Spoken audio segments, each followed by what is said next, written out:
सजे हुए दीवाना अंदर अति सन्मानयोग रागी ਸਿੰਘਾਂ ਪਾਸੋਂ आप संगतां ने अमृतमयी पावन गुरबाणी का कीर्तन सरवण किया है।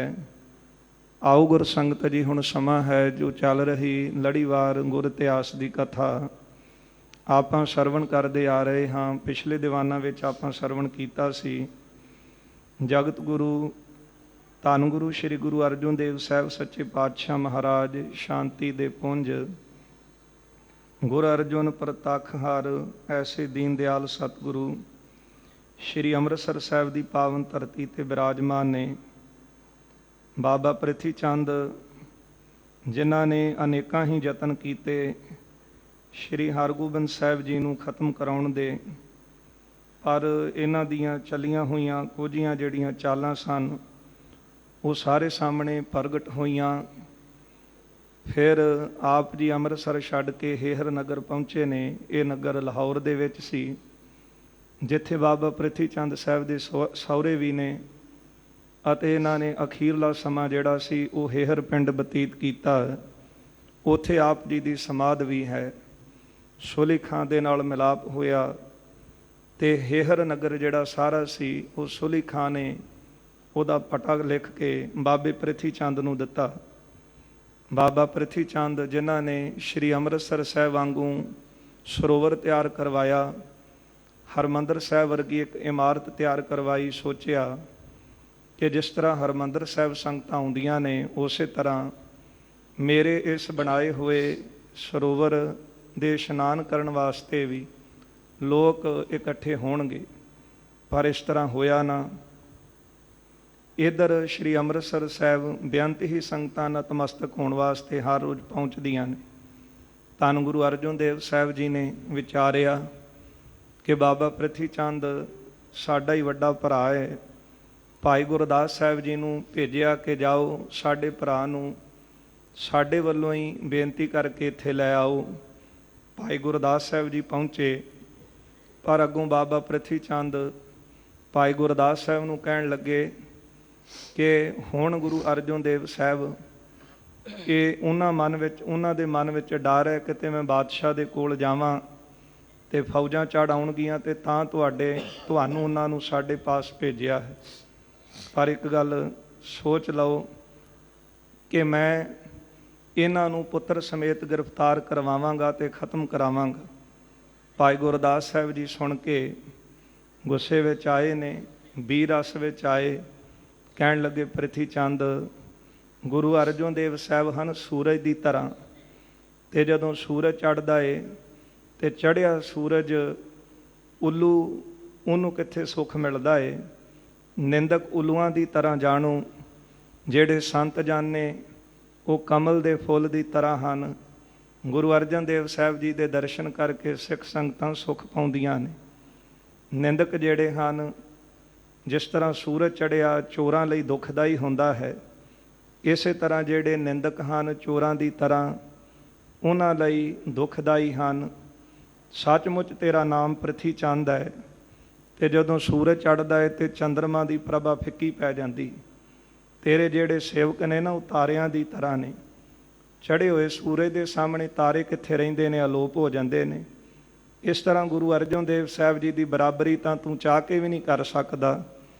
ਗੁਰੂ ਅਰਜਨ ਦੇਵ ਸਾਹਿਬ ਜੀ ਵਿੱਚ ਇੰਨੀ ਸਮਰੱਥਾ ਹੈ ਕਿ ਇੱਕ ਨੇਤਰ ਦੇ ਝਪਕਣ ਦੇ ਨਾਲ ਜੇ ਟੇਢੀ ਨਿਗਾਹ ਦੇ ਨਾਲ ਦੇਖਣ ਤੇ ਸਾਰੀ ਦੁਨੀਆ ਗਰਕ ਕਰਕੇ ਰੱਖ ਸਕਦੇ ਨੇ, ਪਰ ਉਹ ਸ਼ਿਮਾ ਦੇ ਪੁੰਜ ਹਨ। ਧੰਨ ਗੁਰੂ ਅਰਜਨ ਦੇਵ ਸਾਹਿਬ ਵਿੱਚ ਇੰਨੀਆਂ ਕਰਾਮਾਤਾਂ ਨੇ ਅਤੇ ਪਰ ਸਿਰ ਤੱਕ ਦੇ ਸਕਦੇ ਨੇ, ਪਰ ਕਰਾਮਾਤ ਦਿਖਾਉਣਗੇ ਨਹੀਂ। ਇਹ ਗੱਲ ਸੁਣ ਕੇ ਪ੍ਰਿਥੀ ਚੰਦ ਬੜਾ ਗੁੱਸੇ ਵਿੱਚ ਆਇਆ ਅਤੇ ਬੜੀਆਂ ਗਾਲਾਂ ਕੱਢਣ ਲੱਗ ਪਿਆ। ਅਤੇ ਭਾਈ ਗੁਰਦਾਸ ਸਾਹਿਬ ਸੁਣ ਕੇ ਉੱਠ ਪਏ। ਭਾਈ ਸਾਹਿਬ ਜੀ ਕਹਿਣ ਲੱਗੇ, ਸੱਚਮੁੱਚ ਗੁਰੂ ਰਾਮਦਾਸ ਜੀ ਨੇ ਜੋ ਕੀਤਾ ਹੈ ਨਾ ਉਹ ਚੰਗਾ ਹੀ ਕੀਤਾ। ਇਹ ਗੱਦੀ ਛੋਟੇ ਪੁੱਤਰ ਨੂੰ ਜੋਗ ਜਾਣ ਕੇ ਦਿੱਤੀ ਹੈ, ਤੈਨੂੰ ਨਹੀਂ ਇਹ ਅਜ਼ਮਤਾਂ ਦਿੱਤੀਆਂ ਕਿਉਂਕਿ ਤੇਰੇ ਕੋਲੋਂ ਸੰਭਾਲੀਆਂ ਨਹੀਂ ਸੀ ਜਾਣੀਆਂ। ਸੱਚਮੁੱਚ ਤੂੰ ਖਾਲੀ ਰਿਹਾ। ਗੁਰੂ ਰਾਮਦਾਸ ਜੀ ਨੇ ਤੈਨੂੰ ਆਪਣੀ ਥਾਂ 'ਤੇ ਨਹੀਂ ਬਿਠਾਇਆ। ਹੁਣ ਤੇਰੀ ਇਹ ਕਿਰਤ ਦੇਖ ਕੇ, ਕੰਮ ਦੇਖ ਕੇ ਮੈਨੂੰ ਵਿਸ਼ਵਾਸ ਹੋ ਗਿਆ ਕਿ ਜੋ ਗੁਰੂ ਸਾਹਿਬ ਨੇ ਕੀਤਾ ਉਹ ਭਲਾ ਹੀ ਕੀਤਾ ਏ। ਇਸ ਤਰ੍ਹਾਂ ਬਚਨ ਕਹਿ ਕੇ ਭਾਈ ਗੁਰਦਾਸ ਸਾਹਿਬ ਉੱਠੇ ਨੇ। ਹੇਹਰ ਨਗਰ ਤੋਂ ਚੱਲ ਕੇ ਵਾਪਸ ਅੰਮ੍ਰਿਤਸਰ ਆ ਰਹੇ। ਗੁਰੂ ਅਰਜਨ ਦੇਵ ਸਾਹਿਬ ਜੀ ਦੇ ਆ ਕੇ ਦਰਸ਼ਨ ਕਰਨਗੇ। ਸਾਰੀ ਵਾਰਤਾ ਸਤਿਗੁਰੂ ਜੀ ਨੂੰ ਆ ਕੇ ਦੱਸਦੇ ਨੇ। ਇਹ ਕਥਾ ਅੱਗੇ ਆ ਰਹੀ ਹੈ। ਆਓ ਗੁਰੂ ਸੰਗਤ ਜੀ ਮਨ ਬਿਰਤੀਆਂ ਗੁਰੂ ਚਰਨਾਂ ਵਿੱਚ ਇਕਾਗਰ ਕਰੀਏ। ਸਤਿਗੁਰੂ ਸਾਹਿਬ ਜੀ ਦੀ ਅੰਮ੍ਰਿਤਮਈ ਜੀਵਨ ਕੌਤਕਾਂ ਦੀ ਕਥਾ, ਇਸ ਅੰਮ੍ਰਿਤ ਨੂੰ ਕੰਨਾਂ ਨੂੰ ਡੂਨੇ ਬਣਾ ਕੇ ਪੀਣ ਦਾ ਯਤਨ ਕਰੀਏ। ਸਾਰੀ ਹੀ ਸੰਗਤ ਦਿਓ ਅਸੀਸ, ਰਸਨਾ ਕਰੋ ਪਵਿੱਤਰ, ਪਿਆਰ ਸਤਿਕਾਰ ਸਹਿਤ ਲਵਾਓ ਹਾਜ਼ਰੀਆਂ। ਉੱਚਾ ਸਾਹਿਬ ਜੀ ਸਤਿਨਾਮ, ਸ਼੍ਰੀ ਵਾਹਿਗੁਰੂ ਸਾਹਿਬ ਜੀ। ਗਾਰਨ ਕਾਰਤ ਕੋਚ ਦਿਓ, ਬਾਬਾ ਪ੍ਰਿਥੀ ਚੰਦ ਗਾਲਾਂ ਕੱਢ ਰਹੇ ਸਨ ਤੇ ਭਾਈ ਗੁਰਦਾਸ ਸਾਹਿਬ ਜੀ ਨੇ ਜਦੋਂ ਇਹਨਾਂ ਵੱਲ ਦੇਖਿਆ ਕਿ ਪ੍ਰਿਥੀ ਚੰਦ ਆਪਣਾ ਸੁਭਾਅ ਨਹੀਂ ਛੱਡਦਾ, ਇਹਦਾ ਸੁਭਾਅ ਪੱਥਰ ਵਰਗਾ ਹੈ। ਜਿਸ ਤਰ੍ਹਾਂ ਪੱਥਰ ਨੂੰ ਪਾਣੀ ਦੇ ਵਿੱਚ ਕਿੰਨਾ ਸਮਾਂ ਪਾ ਦਈਏ, ਨਾ ਪੱਥਰ ਭਿੱਜਦਾ ਹੈ ਤੇ ਨਾ ਹੀ ਪੱਥਰ ਅੰਦਰੋਂ ਨਰਮ ਹੁੰਦਾ ਹੈ। ਪੱਥਰ ਦਾ ਸੁਭਾਅ ਕਠੋਰ ਹੀ ਰਹਿੰਦਾ ਹੈ ਤੇ ਪੱਥਰ ਦੇ ਵਿੱਚ ਅੱਗ ਵੀ ਉਸੇ ਤਰ੍ਹਾਂ ਰਹਿੰਦੀ। ਪੁਰਾਣੇ ਸਮਿਆਂ ਦੇ ਵਿੱਚ ਪੱਥਰ ਦੇ ਨਾਲ ਅੱਗ ਬਾਲੀ ਜਾਂਦੀ ਸੀ। ਪੱਥਰ ਭਾਵੇਂ ਜਿੰਨਾ ਮਰਜ਼ੀ ਸਮਾਂ ਪਾਣੀ ਦੇ ਵਿੱਚ ਪਿਆ ਰਹੇ, ਪਰ ਉਹ ਆਪਣਾ ਸੁਭਾਅ ਨਹੀਂ ਛੱਡਦਾ। ਕਈਆਂ ਦਾ ਇਸ ਤਰ੍ਹਾਂ ਦਾ ਸੁਭਾਅ ਹੁੰਦਾ ਹੈ ਕਿ ਜਿੰਨਾ ਮਰਜ਼ੀ ਸਮਾਂ ਉਹ ਸੰਗਤ ਵਿੱਚ ਰਹਿਣ, ਪਰ ਆਪਣਾ ਸੁਭਾਅ ਨਹੀਂ ਛੱਡਦੇ। ਜਿਸ ਤਰ੍ਹਾਂ ਪ੍ਰਿਥੀ ਚੰਦ ਜੀ ਨੇ ਆਪਣਾ ਸੁਭਾਅ ਨਹੀਂ ਛੱਡਿਆ, ਇਸ ਲਈ ਭਾਈ ਗੁਰਦਾਸ ਜੀ ਨੇ ਇਹਨੂੰ ਗਾਲਾਂ ਕੱਢਦਿਆਂ ਨੂੰ ਛੱਡਿਆ ਹੈ। ਉੱਥੋਂ ਉੱਠੇ ਨੇ ਤੇ ਚੱਲ ਪਏ ਹਨ। ਬੜੀ ਦੁਸ਼ਟਤਾ ਇਸ ਹਿਰਦੇ, ਹਿਤ ਨਹਿ ਚਿਤ ਲਿਆਇਓ। ਵੇਖਿਆ ਕਿ ਪ੍ਰਿਥੀ ਚੰਦ ਦੇ ਅੰਦਰ ਬੜੀ ਦੁਸ਼ਟਤਾ ਹੈ। ਇਹਨੇ ਇਹ ਦੁਸ਼ਟਪੁਣਾ ਛੱਡਣਾ ਨਹੀਂ, ਇਸ ਲਈ ਕੁਝ ਵੀ ਆਪਣੇ ਚਿੱਤ ਵਿੱਚ ਨਹੀਂ ਲਿਆਂਦਾ। ਇਹ ਗੁਰਮੁਖਾਂ ਦਾ ਸੁਭਾਅ ਹੁੰਦਾ ਹੈ ਕਿ ਜੇ ਕੋਈ ਆਪਣਾ ਸੁਭਾਅ ਨਹੀਂ ਛੱਡ ਰਿਹਾ ਤੇ ਸੰਤ ਜਨ ਆਪਣਾ ਸੁਭਾਅ ਨਹੀਂ ਛੱਡਦੇ। ਇਸ ਲਈ ਇਹਨਾਂ ਨੇ ਵਿਚਾਰ ਲਿਆ ਕਿ ਪ੍ਰਿਥੀ ਚੰਦ ਨੇ ਵੀ ਆਪਣਾ ਸੁਭਾਅ ਨਹੀਂ ਛੱਡਣਾ, ਇਸ ਲਈ ਕੁਝ ਵੀ ਦੀਆਂ ਗੱਲਾਂ ਜਿਹੜੀਆਂ ਸੀ ਉਹ ਆਪਣੇ ਚਿੱਤ ਵਿੱਚ ਨਾ ਲਿਆਂਦੀਆਂ। ਹੋਏ ਤਿਆਰ ਮਾਰਗ ਪਰਿਓ, ਰਿਸਕੋ ਬਿਸਰਾਏ। ਆਪਣਾ ਜਿਹੜਾ ਗੁੱਸਾ ਸੀ ਭਾਈ ਗੁਰਦਾਸ ਸਾਹਿਬ ਨੇ ਛੱਡ ਦਿੱਤਾ। ਤਿਆਰ ਹੋਏ ਨੇ, ਅੰਮ੍ਰਿਤਸਰ ਦੇ ਰਸਤੇ ਤੁਰ ਪਏ ਹਨ। ਸ੍ਰੀ ਅਰਜਨ ਕੇ ਬ੍ਰਿੰਦ ਗੁਣ ਸਿਮਰਤੇ ਹਰ ਖਾਏ। ਰਸਤੇ ਵਿੱਚ ਗੁਰੂ ਅਰਜਨ ਦੇਵ ਸਾਹਿਬ ਜੀ ਦੇ ਗੁਣਾਂ ਨੂੰ ਯਾਦ ਕਰਦੇ ਨੇ। ਇੱਕ ਪਾਸੇ ਪ੍ਰਿਥੀ ਚੰਦ ਦਾ ਕਠੋਰ ਸੁਭਾਅ, ਉਹ ਆਪਣਾ ਸੁਭਾਅ ਨਹੀਂ ਛੱਡਦਾ, ਤੇ ਇੱਕ ਪਾਸੇ ਗੁਰੂ ਅਰਜਨ ਦੇਵ ਸਾਹਿਬ ਜੀ ਮਿੱਠ ਬੋਲੜੇ, ਜਿਨ੍ਹਾਂ ਦੇ ਦਰਸ਼ਨ ਕੀਤਿਆਂ ਆਤਮਾ ਨੂੰ ਠੰਡ ਮਿਲਦੀ ਹੈ, ਅੰਦਰ ਨੂੰ ਸਕੂਨ ਮਿਲਦਾ ਹੈ। ਗੁਰੂ ਅਰਜਨ ਦੇਵ ਸਾਹਿਬ ਜੀ ਦੇ ਗੁਣ ਯਾਦ ਕਰਕੇ ਮਨ ਵਿੱਚ ਖੁਸ਼ੀ ਲਿਆਂਦੀ ਹੈ। ਧਨ ਹਿਰਦਾ ਗੰਭੀਰ ਤਿਨ ਰਤਨਾਕਰ ਜੈਸੀ। ਕਿਉਂਕਿ ਗੁਰਮੁਖ ਜਨ ਜਿਹੜੇ ਨੇ, ਸਤ ਸੰਗੀ ਜਨ ਜਿਹੜੇ ਹਨ, ਉਹ ਕਠੋਰ ਬੰਦਿਆਂ ਦੇ ਸੁਭਾਅ ਵੱਲ ਦੇਖ ਕਰਕੇ ਆਪਣਾ ਸਮਾਂ ਖਰਾਬ ਨਹੀਂ ਕਰਦੇ। ਇਹ ਨਹੀਂ ਕਿ ਕੋਈ ਈਰਖਾ ਕਰ ਰਿਹਾ ਤੇ ਉਹਦੇ ਨਾਲ ਈਰਖਾ ਕਰਕੇ ਆਪਣਾ ਕੀਮਤੀ ਸਮਾਂ ਖਰਾਬ ਕਰੀਏ, ਸਗੋਂ ਆਪਣੇ ਗੁਰੂ ਸਾਹਿਬ ਦੇ ਗੁਣਾਂ ਨੂੰ ਯਾਦ ਕਰਦੇ ਨੇ ਤੇ ਗੁਰੂ ਸਾਹਿਬ ਜੀ ਦੇ ਪਾਏ ਹੋਏ ਪੂਰਨਿਆਂ ਤੇ ਚੱਲ ਕੇ ਆਪਣਾ ਜੀਵਨ ਉਹ ਸਫਲਾ ਕਰਦੇ। ਇਸ ਤਰ੍ਹਾਂ ਭਾਈ ਗੁਰਦਾਸ ਸਾਹਿਬ ਜੀ ਗੁਰੂ ਅਰਜਨ ਦੇਵ ਸਾਹਿਬ ਦੇ ਗੁਣਾਂ ਨੂੰ ਵਿਚਾਰਦੇ ਨੇ। ਧਨ ਹਿਰਦਾ ਗੰਭੀਰ ਤਿਨ, ਗੁਰੂ ਅਰਜਨ ਦੇਵ ਸਾਹਿਬ ਜੀ ਦਾ ਹਿਰਦਾ ਗੰਭੀਰ ਹੈ, ਰਤਨਾਕਰ ਜੈਸੇ। ਜਿਸ ਤਰ੍ਹਾਂ ਸੰਗਤ ਜੀ ਸਮੁੰਦਰ ਗੰਭੀਰ ਹੁੰਦਾ ਹੈ, ਇਸ ਤਰ੍ਹਾਂ ਗੁਰੂ ਅਰਜਨ ਦੇਵ ਸਾਹਿਬ ਜੀ ਦਾ ਹਿਰਦਾ ਬਹੁਤ ਗੰਭੀਰ ਹੈ। ਸੀਤਲ ਤਪਤ ਨ ਬਦਤ ਕੰਮ, ਇੱਕ ਰਸ ਬ੍ਰਿਤ ਤੈਸੀ। ਜਿਹੜਾ ਸਮੁੰਦਰ ਹੁੰਦਾ ਹੈ ਉਹ ਇੱਕ ਰਸ ਰਹਿੰਦਾ ਹੈ, ਨਾ ਸੀਤਲ ਤੇ ਨਾ ਉਹ ਇਸੇ ਤਰ੍ਹਾਂ ਗਰਮ ਹੁੰਦਾ ਹੈ। ਜਿਸ ਤਰ੍ਹਾਂ ਦਾ ਸਮੁੰਦਰ ਹੈ ਉਹਨੇ ਉਸੇ ਤਰ੍ਹਾਂ ਦਾ ਹੀ ਰਹਿਣਾ ਹੈ। ਇਸ ਤਰ੍ਹਾਂ ਗੁਰੂ ਅਰਜਨ ਦੇਵ ਸਾਹਿਬ ਜੀ ਦਾ ਹਿਰਦਾ ਬਹੁਤ ਗੰਭੀਰ ਹੈ। ਇਹ ਨਹੀਂ ਕਿ ਲੋਕ ਚੱਲ ਕੇ ਆਏ, ਸੰਗਤਾਂ ਆਈਆਂ ਤੇ ਬੜੇ ਪ੍ਰਸੰਨ ਹੋ ਜਾਣਾ, ਤੇ ਜੇ ਪ੍ਰਿਥੀ ਚੰਦ ਵਾਂਗੂ ਕੋਈ ਨਿੰਦਿਆ ਕਰਨ ਲੱਗ ਪਿਆ ਤੇ ਫਿਰ ਗੁੱਸੇ ਵਿੱਚ ਆ ਜਾਣਾ। ਨਹੀਂ, ਜਿਸ ਤਰ੍ਹਾਂ ਸਮੁੰਦਰ ਇੱਕ ਰਸ ਰਹਿੰਦਾ ਹੈ ਨਾ, ਸੰਤ ਜਨਾਂ ਦਾ ਹਿਰਦਾ ਵੀ ਐਸਾ ਗੰਭੀਰ ਹੈ, ਕਿਉਂਕਿ ਸਮੁੰਦਰ ਵਿੱਚ ਬੜੀ ਵਿਸ਼ਾਲਤਾ ਹੈ। ਸਮੁੰਦਰ ਦਾ ਅੰਤ ਨਹੀਂ ਕੋਈ ਪਾ ਸਕਦਾ। ਇਸ ਕਰਕੇ ਸਮੁੰਦਰ ਜਿਹੜਾ ਹੈ ਉਹ ਸੀਤਲ ਤਪਤ ਨਾ ਬਦਤ ਕੰਮ, ਉਹਦੀ ਠੰਡਕ ਅਤੇ ਉਹਦੀ ਗਰਮੈਸ਼ ਜਿਹੜੀ ਹੈ, ਗਰਮੀ, ਉਹ ਕਿਸੇ ਤਰ੍ਹਾਂ ਵੱਧਦੀ ਘਟਦੀ ਨਹੀਂ ਹੈ। ਇਸ ਤਰ੍ਹਾਂ ਗੁਰੂ ਅਰਜਨ ਦੇਵ ਸਾਹਿਬ ਜੀ ਦਾ ਹਿਰਦਾ ਗੰਭੀਰ ਹੈ। ਇੱਕ ਰਸ ਬਿਰਤ ਤੈਸੀ, ਇੱਕ ਰਸ ਬਿਰਤੀ ਰੱਖਦੇ ਹਨ। ਕਾਮ ਕ੍ਰੋਧ ਮਦ ਲੋਭ ਦੁਖ, ਇਤਿਆਦ ਵਿਕਾਰਾ। ਕਾਮ ਕ੍ਰੋਧ ਲੋਭ ਮੋਹ ਅਹੰਕਾਰ ਦੁੱਖ ਹਨ, ਇਤਿਆਦ ਵਿਕਾਰਾ। ਇਹ ਸਾਰੇ ਦੁੱਖ ਦੇਣ ਵਾਲੇ ਜਿਹੜੇ ਵਿਕਾਰ ਹਨ, ਇਨ ਤੇ ਸ਼ੁਭਤ ਨ ਹੋਤ ਕਬ ਰਸ ਅਨੰਦ ਮਝਾਰਾ। ਇਹ ਜਿਹੜੇ ਦੁੱਖ ਹਨ, ਕਾਮ ਕ੍ਰੋਧ ਲੋਭ ਮੋਹ ਅਹੰਕਾਰ, ਇਹਨਾਂ ਨੂੰ ਛੋਹ ਨਹੀਂ ਸਕਦੇ ਗੁਰੂ ਅਰਜਨ ਦੇਵ ਸਾਹਿਬ ਜੀ ਨੂੰ। ਤੇ ਇਸੇ ਤਰ੍ਹਾਂ ਸ਼ੁਭਤ ਨ ਹੋਤ ਕਬ ਰਸ ਅਨੰਦ ਮਝਾਰਾ, ਹਮੇਸ਼ਾ ਆਨੰਦ ਵਿੱਚ ਰਹਿੰਦੇ। ਦੁਖੀ ਤਾਂ ਹੁੰਦੇ ਨੇ ਨਾ ਜਿਨ੍ਹਾਂ ਦਾ ਹਿਰਦਾ ਕਾਮ ਦੀ ਅੱਗ ਜਿਨ੍ਹਾਂ ਨੂੰ ਸਾੜ ਰਹੀ, ਜਿਨ੍ਹਾਂ ਨੂੰ ਕ੍ਰੋਧ ਤਪਾ ਰਿਹਾ ਹੈ, ਜਿਨ੍ਹਾਂ ਨੂੰ ਈਰਖਾ ਦੀ ਅੱਗ ਸਾੜਦੀ ਹੈ, ਉਹ ਕਦੇ ਖੁਸ਼ ਹੁੰਦੇ ਨੇ, ਹੱਸਦੇ ਨੇ, ਕਦੇ ਰੋ ਪੈਂਦੇ। ਪਰ ਗੁਰਮੁਖ ਜਨ, ਸੰਤ ਜਨ, ਇਹਨਾਂ ਦੀ ਬਿਰਤੀ ਇੱਕ ਰਸ ਰਹਿੰਦੀ ਹੈ। ਗੁਰੂ ਅਰਜਨ ਦੇਵ ਸਾਹਿਬ ਜੀ ਦਾ ਐਸਾ ਸੁਭਾਅ ਹੈ, ਸਦਾ ਸਤਿਗੁਰੂ ਆਨੰਦ ਵਿੱਚ ਰਹਿੰਦੇ ਹਨ। ਪੰਥ ਚਲਤ ਚਿਤ ਚਿਤਵਤ। ਭਾਈ ਗੁਰਦਾਸ ਸਾਹਿਬ ਜੀ ਰਸਤੇ ਵਿੱਚ ਚੱਲਦਿਆਂ ਮਨ ਵਿੱਚ ਵਿਚਾਰਦੇ ਨੇ, ਬਦ ਪ੍ਰੇਮ ਵਿਸਾਲਾ। ਹਿਰਦੇ ਦਾ ਬਹੁਤਾ ਪ੍ਰੇਮ ਵਧਿਆ ਹੈ। ਨੀਰ ਬਲੋਚਨ ਤੇ ਸਰਵਿਓ। ਇੰਨਾ ਪ੍ਰੇਮ ਵੱਧ ਗਿਆ ਕਿ ਨੇਤਰਾਂ ਵਿੱਚੋਂ ਜਿਹੜਾ ਨੀਰ ਸੀ ਉਹ ਚੱਲਣ ਲੱਗਾ। ਸੰਗਤ ਜੀ, ਇਹ ਪ੍ਰੇਮ ਦੀਆਂ ਨਿਸ਼ਾਨੀਆਂ ਨੇ। ਇਹਨੂੰ ਆਮ ਮਨੁੱਖ ਨਾ ਤੇ ਪ੍ਰੇਮ ਦੀ ਵਿਆਖਿਆ ਕਰ ਸਕਦਾ ਹੈ, ਨਾ ਪ੍ਰੇਮ ਨੂੰ ਸਮਝਾ ਸਕਦਾ ਹੈ। ਕਿੰਨਾ ਕੁ ਆਪਾਂ ਬੋਲ ਲਾਂਗੇ ਪ੍ਰੇਮ ਬਾਰੇ, ਪਰ ਪ੍ਰੇਮ ਦੀ ਐਸੀ ਅਵਸਥਾ ਜਿਹੜੀ ਬਿਆਨ ਹੀ ਨਹੀਂ ਕੀਤੀ ਜਾ ਸਕਦੀ। ਪ੍ਰੇਮ ਹੈ ਕਿ ਅਖੀਰ ਆਪਣਾ ਸਾਰਾ ਕੁਝ ਹੀ ਆਪਣੇ ਪ੍ਰੇਮੀ ਨੂੰ ਅਰਪਣ ਕਰ ਦੇਣਾ। ਉਹਦੇ ਨਾਲ ਕਿਸੇ ਤਰ੍ਹਾਂ ਦਾ ਹਿਸਾਬ ਕਿਤਾਬ ਨਹੀਂ ਰੱਖਣਾ ਕਿ ਮੈਨੂੰ ਇਹਦੇ ਬਦਲੇ ਆ ਮਿਲੇ ਤੇ ਫਿਰ ਮੈਂ ਆ ਕਰਾਂਗਾ, ਫਿਰ ਮੈਂ ਗੁਰੂ ਘਰ ਜਾਵਾਂਗਾ, ਇੰਨਾ ਸਮਾਂ ਮੈਨੂੰ ਇੱਥੇ ਆਇਆ ਨੂੰ ਹੋਇਆ, ਮੈਨੂੰ ਮਿਲਿਆ ਕਿ। ਇਸ ਤਰ੍ਹਾਂ ਜਿਹੜਾ ਪ੍ਰੇਮੀ ਹਿਰਦਾ ਹੈ ਉਹ ਕਦੇ ਗੁਰੂ ਦੇ ਨਾਲ ਹਿਸਾਬ ਕਿਤਾਬ ਨਹੀਂ ਕਰਦਾ। ਸਗੋਂ ਪ੍ਰੇਮ ਇਹ ਅਵਸਥਾ ਹੈ ਇੱਕ ਜਿਹਨੂੰ ਬਿਆਨ ਨਹੀਂ ਕੀਤਾ ਜਾ ਸਕਦਾ, ਕੇਵਲ ਪ੍ਰੇਮ ਦੇ ਰਸ ਨੂੰ ਮਾਣਿਆ ਜਾ ਸਕਦਾ ਹੈ। ਗੁਰੂ ਅਰਜਨ ਦੇਵ ਸਾਹਿਬ ਜੀ ਦੇ ਪਾਵਨ ਵਾਕ ਆਪਾਂ ਪੜ੍ਹਦੇ ਹਾਂ, ਸੰਮਨ ਜੋ ਇਸ ਪ੍ਰੇਮ ਕੀ ਦਮ ਕਿਉਂ ਹੋਤੀ ਸਾਟ, ਰਾਵਣ ਹੁੱਤੇ ਸੋ ਰੰਕ ਨੇ ਜਿਨ ਸਿਰ ਦੀਨੇ ਕਾਟ। ਇੰਝ ਕਹਿ ਲਈਏ ਕਿ ਪ੍ਰੇਮ ਦੇ ਵਿੱਚ ਸਾਰਾ ਕੁਝ ਹੀ ਅਰਪਣ ਕਰਨਾ ਪੈਂਦਾ ਹੈ। ਭਾਈ ਗੁਰਦਾਸ ਸਾਹਿਬ ਅੰਦਰ ਹਿਰਦੇ ਵਿੱਚ ਗੁਰੂ ਸਾਹਿਬ ਜੀ ਪ੍ਰਤੀ ਪ੍ਰੇਮ ਵਧਿਆ ਤੇ ਉਹ ਪ੍ਰੇਮ ਦਾ ਜਿਹੜਾ ਉਛਾਲਾ ਅੰਦਰ ਪਿਆ ਤੇ ਨੇਤਰਾਂ ਰਾਹੀਂ ਉਹ ਪ੍ਰੇਮ ਜਿਹੜਾ ਸੀ ਵਿਰਾਗ ਦਾ ਜਲ ਬਣ ਕੇ ਨੇਤਰਾਂ ਰਾਹੀਂ ਬਾਹਰ ਆਇਆ ਹੈ। ਗਦ ਗਦ ਤਿਸ ਕਾਲਾ। ਤੇ ਬਾਣੀ ਜਿਹੜੀ ਸੀ ਉਸ ਵੇਲੇ ਗਦ ਗਦ ਹੋ ਗਈ ਹੈ। ਸ੍ਰੀ ਗੁਰ ਪਾਗ ਪੰਕਜ ਮ੍ਰਿਦੁਲ।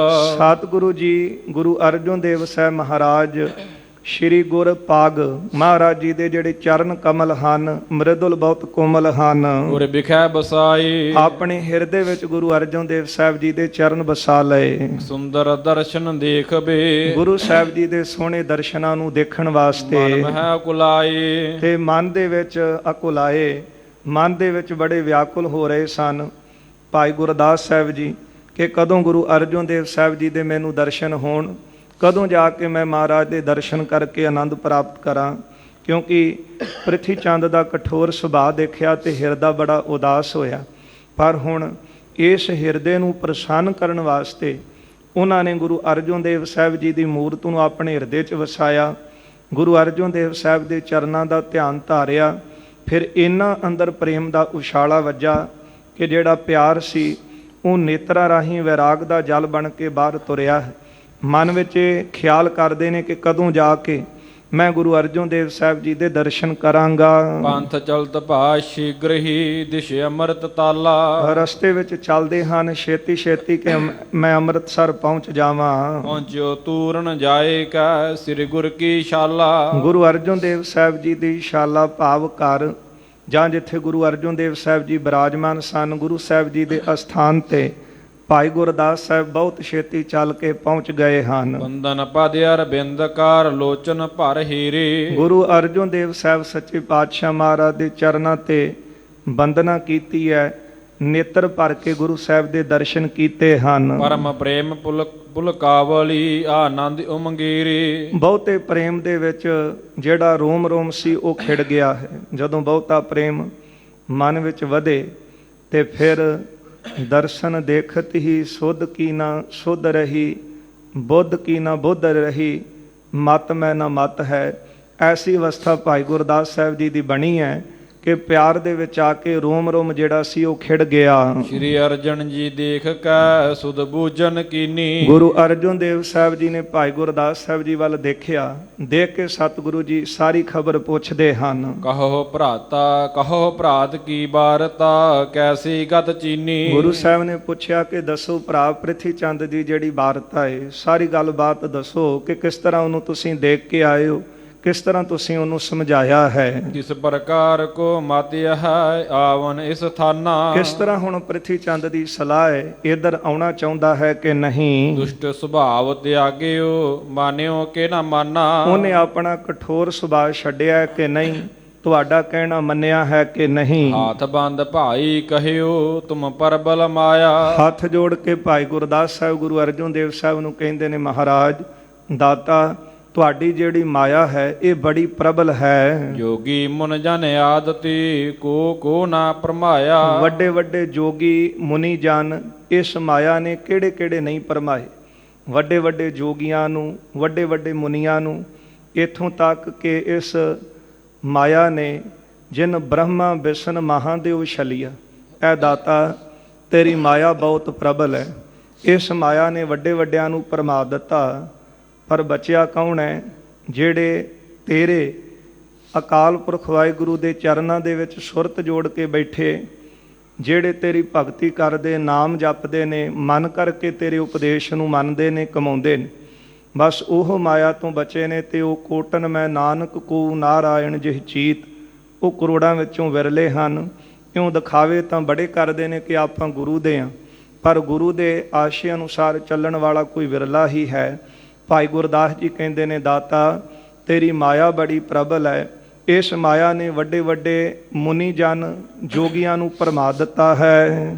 ਜਥਾ ਭਵਿੱਖਿਅਤ ਕ੍ਰਿਤ ਕੋ ਕਰਬੇ ਕੋ ਚਾਹੀ। ਜਿਸ ਤਰ੍ਹਾਂ ਭਵਿੱਖ ਦੀ ਵਾਰਤਾ ਜੋ ਉਹ ਭਵਿੱਖ ਦੇ ਵਿੱਚ ਕਰਨਾ ਚਾਹੁੰਦਾ ਹੈ, ਇਸ ਪ੍ਰਕਾਰ ਹੀ ਬਣ ਸਕੈ ਹੋਏ ਅਣਤੈ ਨਾਹੀ। ਹਾਂ, ਜੋ ਭਵਿੱਖ ਵਿੱਚ ਹੋਣਾ ਹੈ ਮਹਾਰਾਜ ਉਹ ਉਸੇ ਤਰ੍ਹਾਂ ਹੋ ਕੇ ਰਹਿਣਾ ਹੈ। ਤੁਹਾਡੇ ਅਨੁਸਾਰੀ ਇਹ ਮਾਇਆ ਹੈ, ਉਹ ਹੋ ਕੇ ਹੀ ਰਹਿੰਦਾ ਹੈ। ਇਸ ਪਰ ਕਰੁਣਾ ਨਿਜ ਕਰੋ ਦੇ ਹਾਥ ਬਚਾਵੋ। ਜਿਹਦੇ ਉੱਤੇ ਸਤਿਗੁਰੂ ਤੁਸੀਂ ਆਪਣੀ ਕਿਰਪਾ ਕਰਦੇ ਹੋ ਨਾ, ਉਹਨੂੰ ਆਪਣਾ ਹੱਥ ਦੇ ਕੇ ਇਸ ਮਾਇਆ ਦੀ ਮਾਰ ਤੋਂ ਬਚਾ ਲੈਨੇ। ਗੁਰੂ ਅਰਜਨ ਦੇਵ ਸਾਹਿਬ ਦੇ ਬਚਨ ਪੜ੍ਹਦੇ ਹਾਂ ਕਿ ਜਿਨ੍ਹਾਂ ਉੱਤੇ ਅਕਾਲ ਪੁਰਖ ਵਾਹਿਗੁਰੂ ਨੇ ਆਪਣਾ ਹੱਥ ਰੱਖਿਆ, ਗੁਰ ਥਾਪੀ ਦਿੱਤੀ ਕੰਡ ਜੀਓ। ਜਿਨ੍ਹਾਂ ਦੀ ਪਿੱਠ ਦੇ ਉੱਤੇ ਤੁਸੀਂ ਮਿਹਰ ਭਰਿਆ ਹੱਥ ਰੱਖਿਆ ਤੇ ਉਹਨਾਂ ਨੇ ਫਿਰ ਇਹਨਾਂ ਪੰਜਾਂ ਵਿਕਾਰਾਂ ਨੂੰ ਜਿੱਤਿਆ, ਇਸ ਮਾਇਆ ਨੂੰ ਜਿੱਤਿਆ। ਭਾਈ ਗੁਰਦਾਸ ਜੀ ਕਹਿੰਦੇ ਨੇ, ਸਤਿਗੁਰੂ ਤੇਰੀ ਮਾਇਆ ਇੰਨੀ ਪ੍ਰਬਲ ਹੈ, ਵੱਡੇ ਵੱਡਿਆਂ ਨੂੰ ਭਰਮਾ ਦਿੰਦੀ। ਫਿਰ ਭਵਿੱਖ ਵਿੱਚ ਵੀ ਉਹੀ ਹੁੰਦਾ ਹੈ ਜੋ ਮਾਇਆ ਅਨੁਸਾਰ ਚੱਲ ਰਿਹਾ ਹੈ, ਉਹੀ ਬਚ ਸਕਦੇ ਨੇ ਜਿਨ੍ਹਾਂ ਨੂੰ ਤੁਸੀਂ ਹੱਥ ਦੇ ਕੇ ਬਚਾ ਲੈਨੇ ਹੋ। ਨਿੰਦਕ ਦੁਰਜਨ ਸਿੰਧ ਭਾਵੋ ਤਿਸ ਬਿਖੈ ਡੁਬਾਵੋ। ਨਿੰਦਕ ਅਤੇ ਖੋਟੇ ਮਨੁੱਖ ਜਿਹੜੇ ਨੇ ਉਹ ਇਸ ਮਾਇਆ ਦੇ ਪਿੱਛੇ ਲੱਗ ਕੇ ਸੰਸਾਰ ਸਮੁੰਦਰ ਵਿੱਚ ਡੁੱਬ ਰਹੇ ਨੇ। ਗੁਰੂ ਸਾਹਿਬ ਦੇ ਪਾਵਨ ਵਾਕ ਆਪਾਂ ਪੜ੍ਹਦੇ ਹਾਂ ਕਿ ਇਹ ਮਾਇਆ ਮਮਤਾ ਮੋਹਣੀ ਜਿਨ ਵਿਣ ਦੰਤਾ ਜਗ ਖਾਇਆ।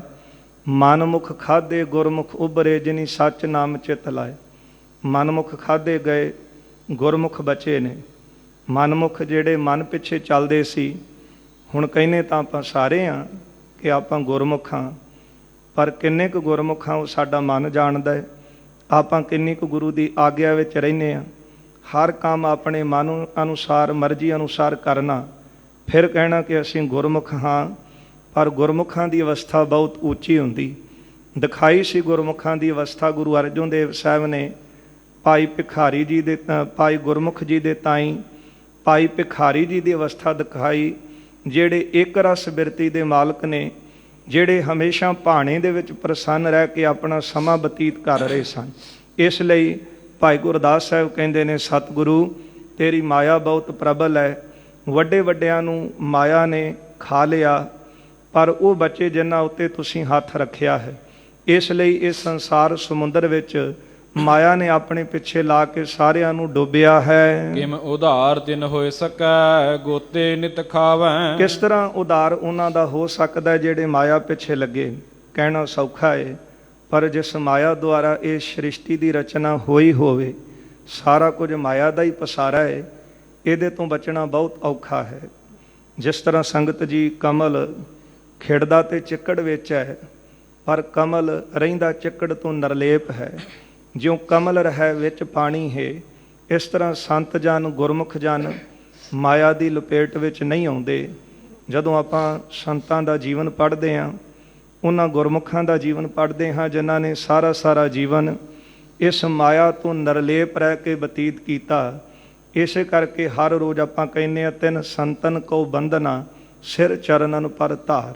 ਉਹਨਾਂ ਸੰਤਾਂ ਦੇ ਚਰਨਾਂ ਦੇ ਉੱਤੇ ਸਿਰ ਰੱਖ ਕੇ ਮੱਥਾ ਟੇਕਦੇ ਹਾਂ ਕਿ ਜਿਸ ਮਾਇਆ ਨੇ ਵੱਡੇ ਵੱਡੇ ਜੋਗੀ ਜਤੀ ਬ੍ਰਹਮਚਾਰੀ ਉਹਨਾਂ ਨੂੰ ਆਪਣੇ ਪਿੱਛੇ ਲਾ ਕੇ ਆਪਣੀ ਲਪੇਟ ਵਿੱਚ ਲੈ ਕੇ ਖਤਮ ਕੀਤਾ, ਪਰ ਉਹ ਸੰਤ ਜਨ ਧਨਤਾ ਦੇ ਯੋਗ ਜਿਹੜੇ ਇਸ ਮਾਇਆ ਦੀ ਪਕੜ ਤੋਂ ਬਚ ਗਏ। ਭਾਈ ਗੁਰਦਾਸ ਸਾਹਿਬ ਕਹਿੰਦੇ ਨੇ, ਦਾਤਾ ਬਹੁਤੀ ਦੁਨੀਆ ਮਾਇਆ ਪਿੱਛੇ ਲੱਗ ਕੇ ਇਸ ਸੰਸਾਰ ਸਮੁੰਦਰ ਵਿੱਚ ਡੁੱਬ ਰਹੀ ਹੈ।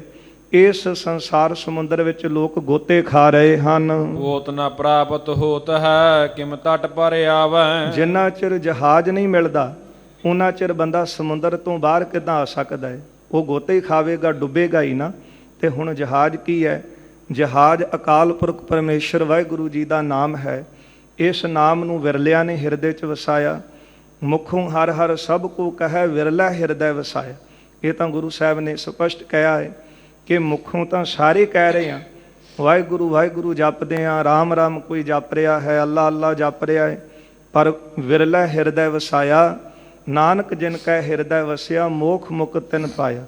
ਪਰ ਜਿਨ੍ਹਾਂ ਦੇ ਹਿਰਦੇ ਵਿੱਚ ਅਕਾਲ ਪੁਰਖ ਪਰਮੇਸ਼ਰ ਦਾ ਹਰੀ ਦਾ ਨਾਮ ਵਸ ਗਿਆ, ਅਖੀਰ ਮੋਖ ਮੁਕਤੀ ਉਹਨੇ ਪ੍ਰਾਪਤ ਕੀਤੀ ਹੈ। ਕਹਿਣ ਨੂੰ ਤਾਂ ਹਰੇਕ ਬੰਦਾ ਕਹਿੰਦਾ ਹੈ ਕਿ ਮੇਰਾ ਜੀਵਨ ਬੜਾ ਉੱਚਾ ਸੁੱਚਾ ਹੈ, ਪਰ ਕੋਈ ਉਹ ਵਿਰਲੇ ਹਨ। ਭਾਈ ਗੁਰਦਾਸ ਸਾਹਿਬ ਕਹਿੰਦੇ ਨੇ, ਲੋਕ ਡੁੱਬ ਰਹੇ ਨੇ ਸੰਸਾਰ ਸਮੁੰਦਰ ਵਿੱਚ, ਇਸ ਮਾਇਆ ਦੀ ਲਪੇਟ ਤੋਂ ਵਿਰਲਾ ਹੀ ਬਚਿਆ ਹੈ। ਇਹ ਗੋਤੇ ਖਾ ਰਹੇ ਨੇ। ਸਮੁੰਦਰ ਵਿੱਚੋਂ ਬਾਹਰ ਉਹੀ ਨਿਕਲ ਸਕਦਾ ਜਿਹਨੂੰ ਜਹਾਜ਼ ਮਿਲਿਆ।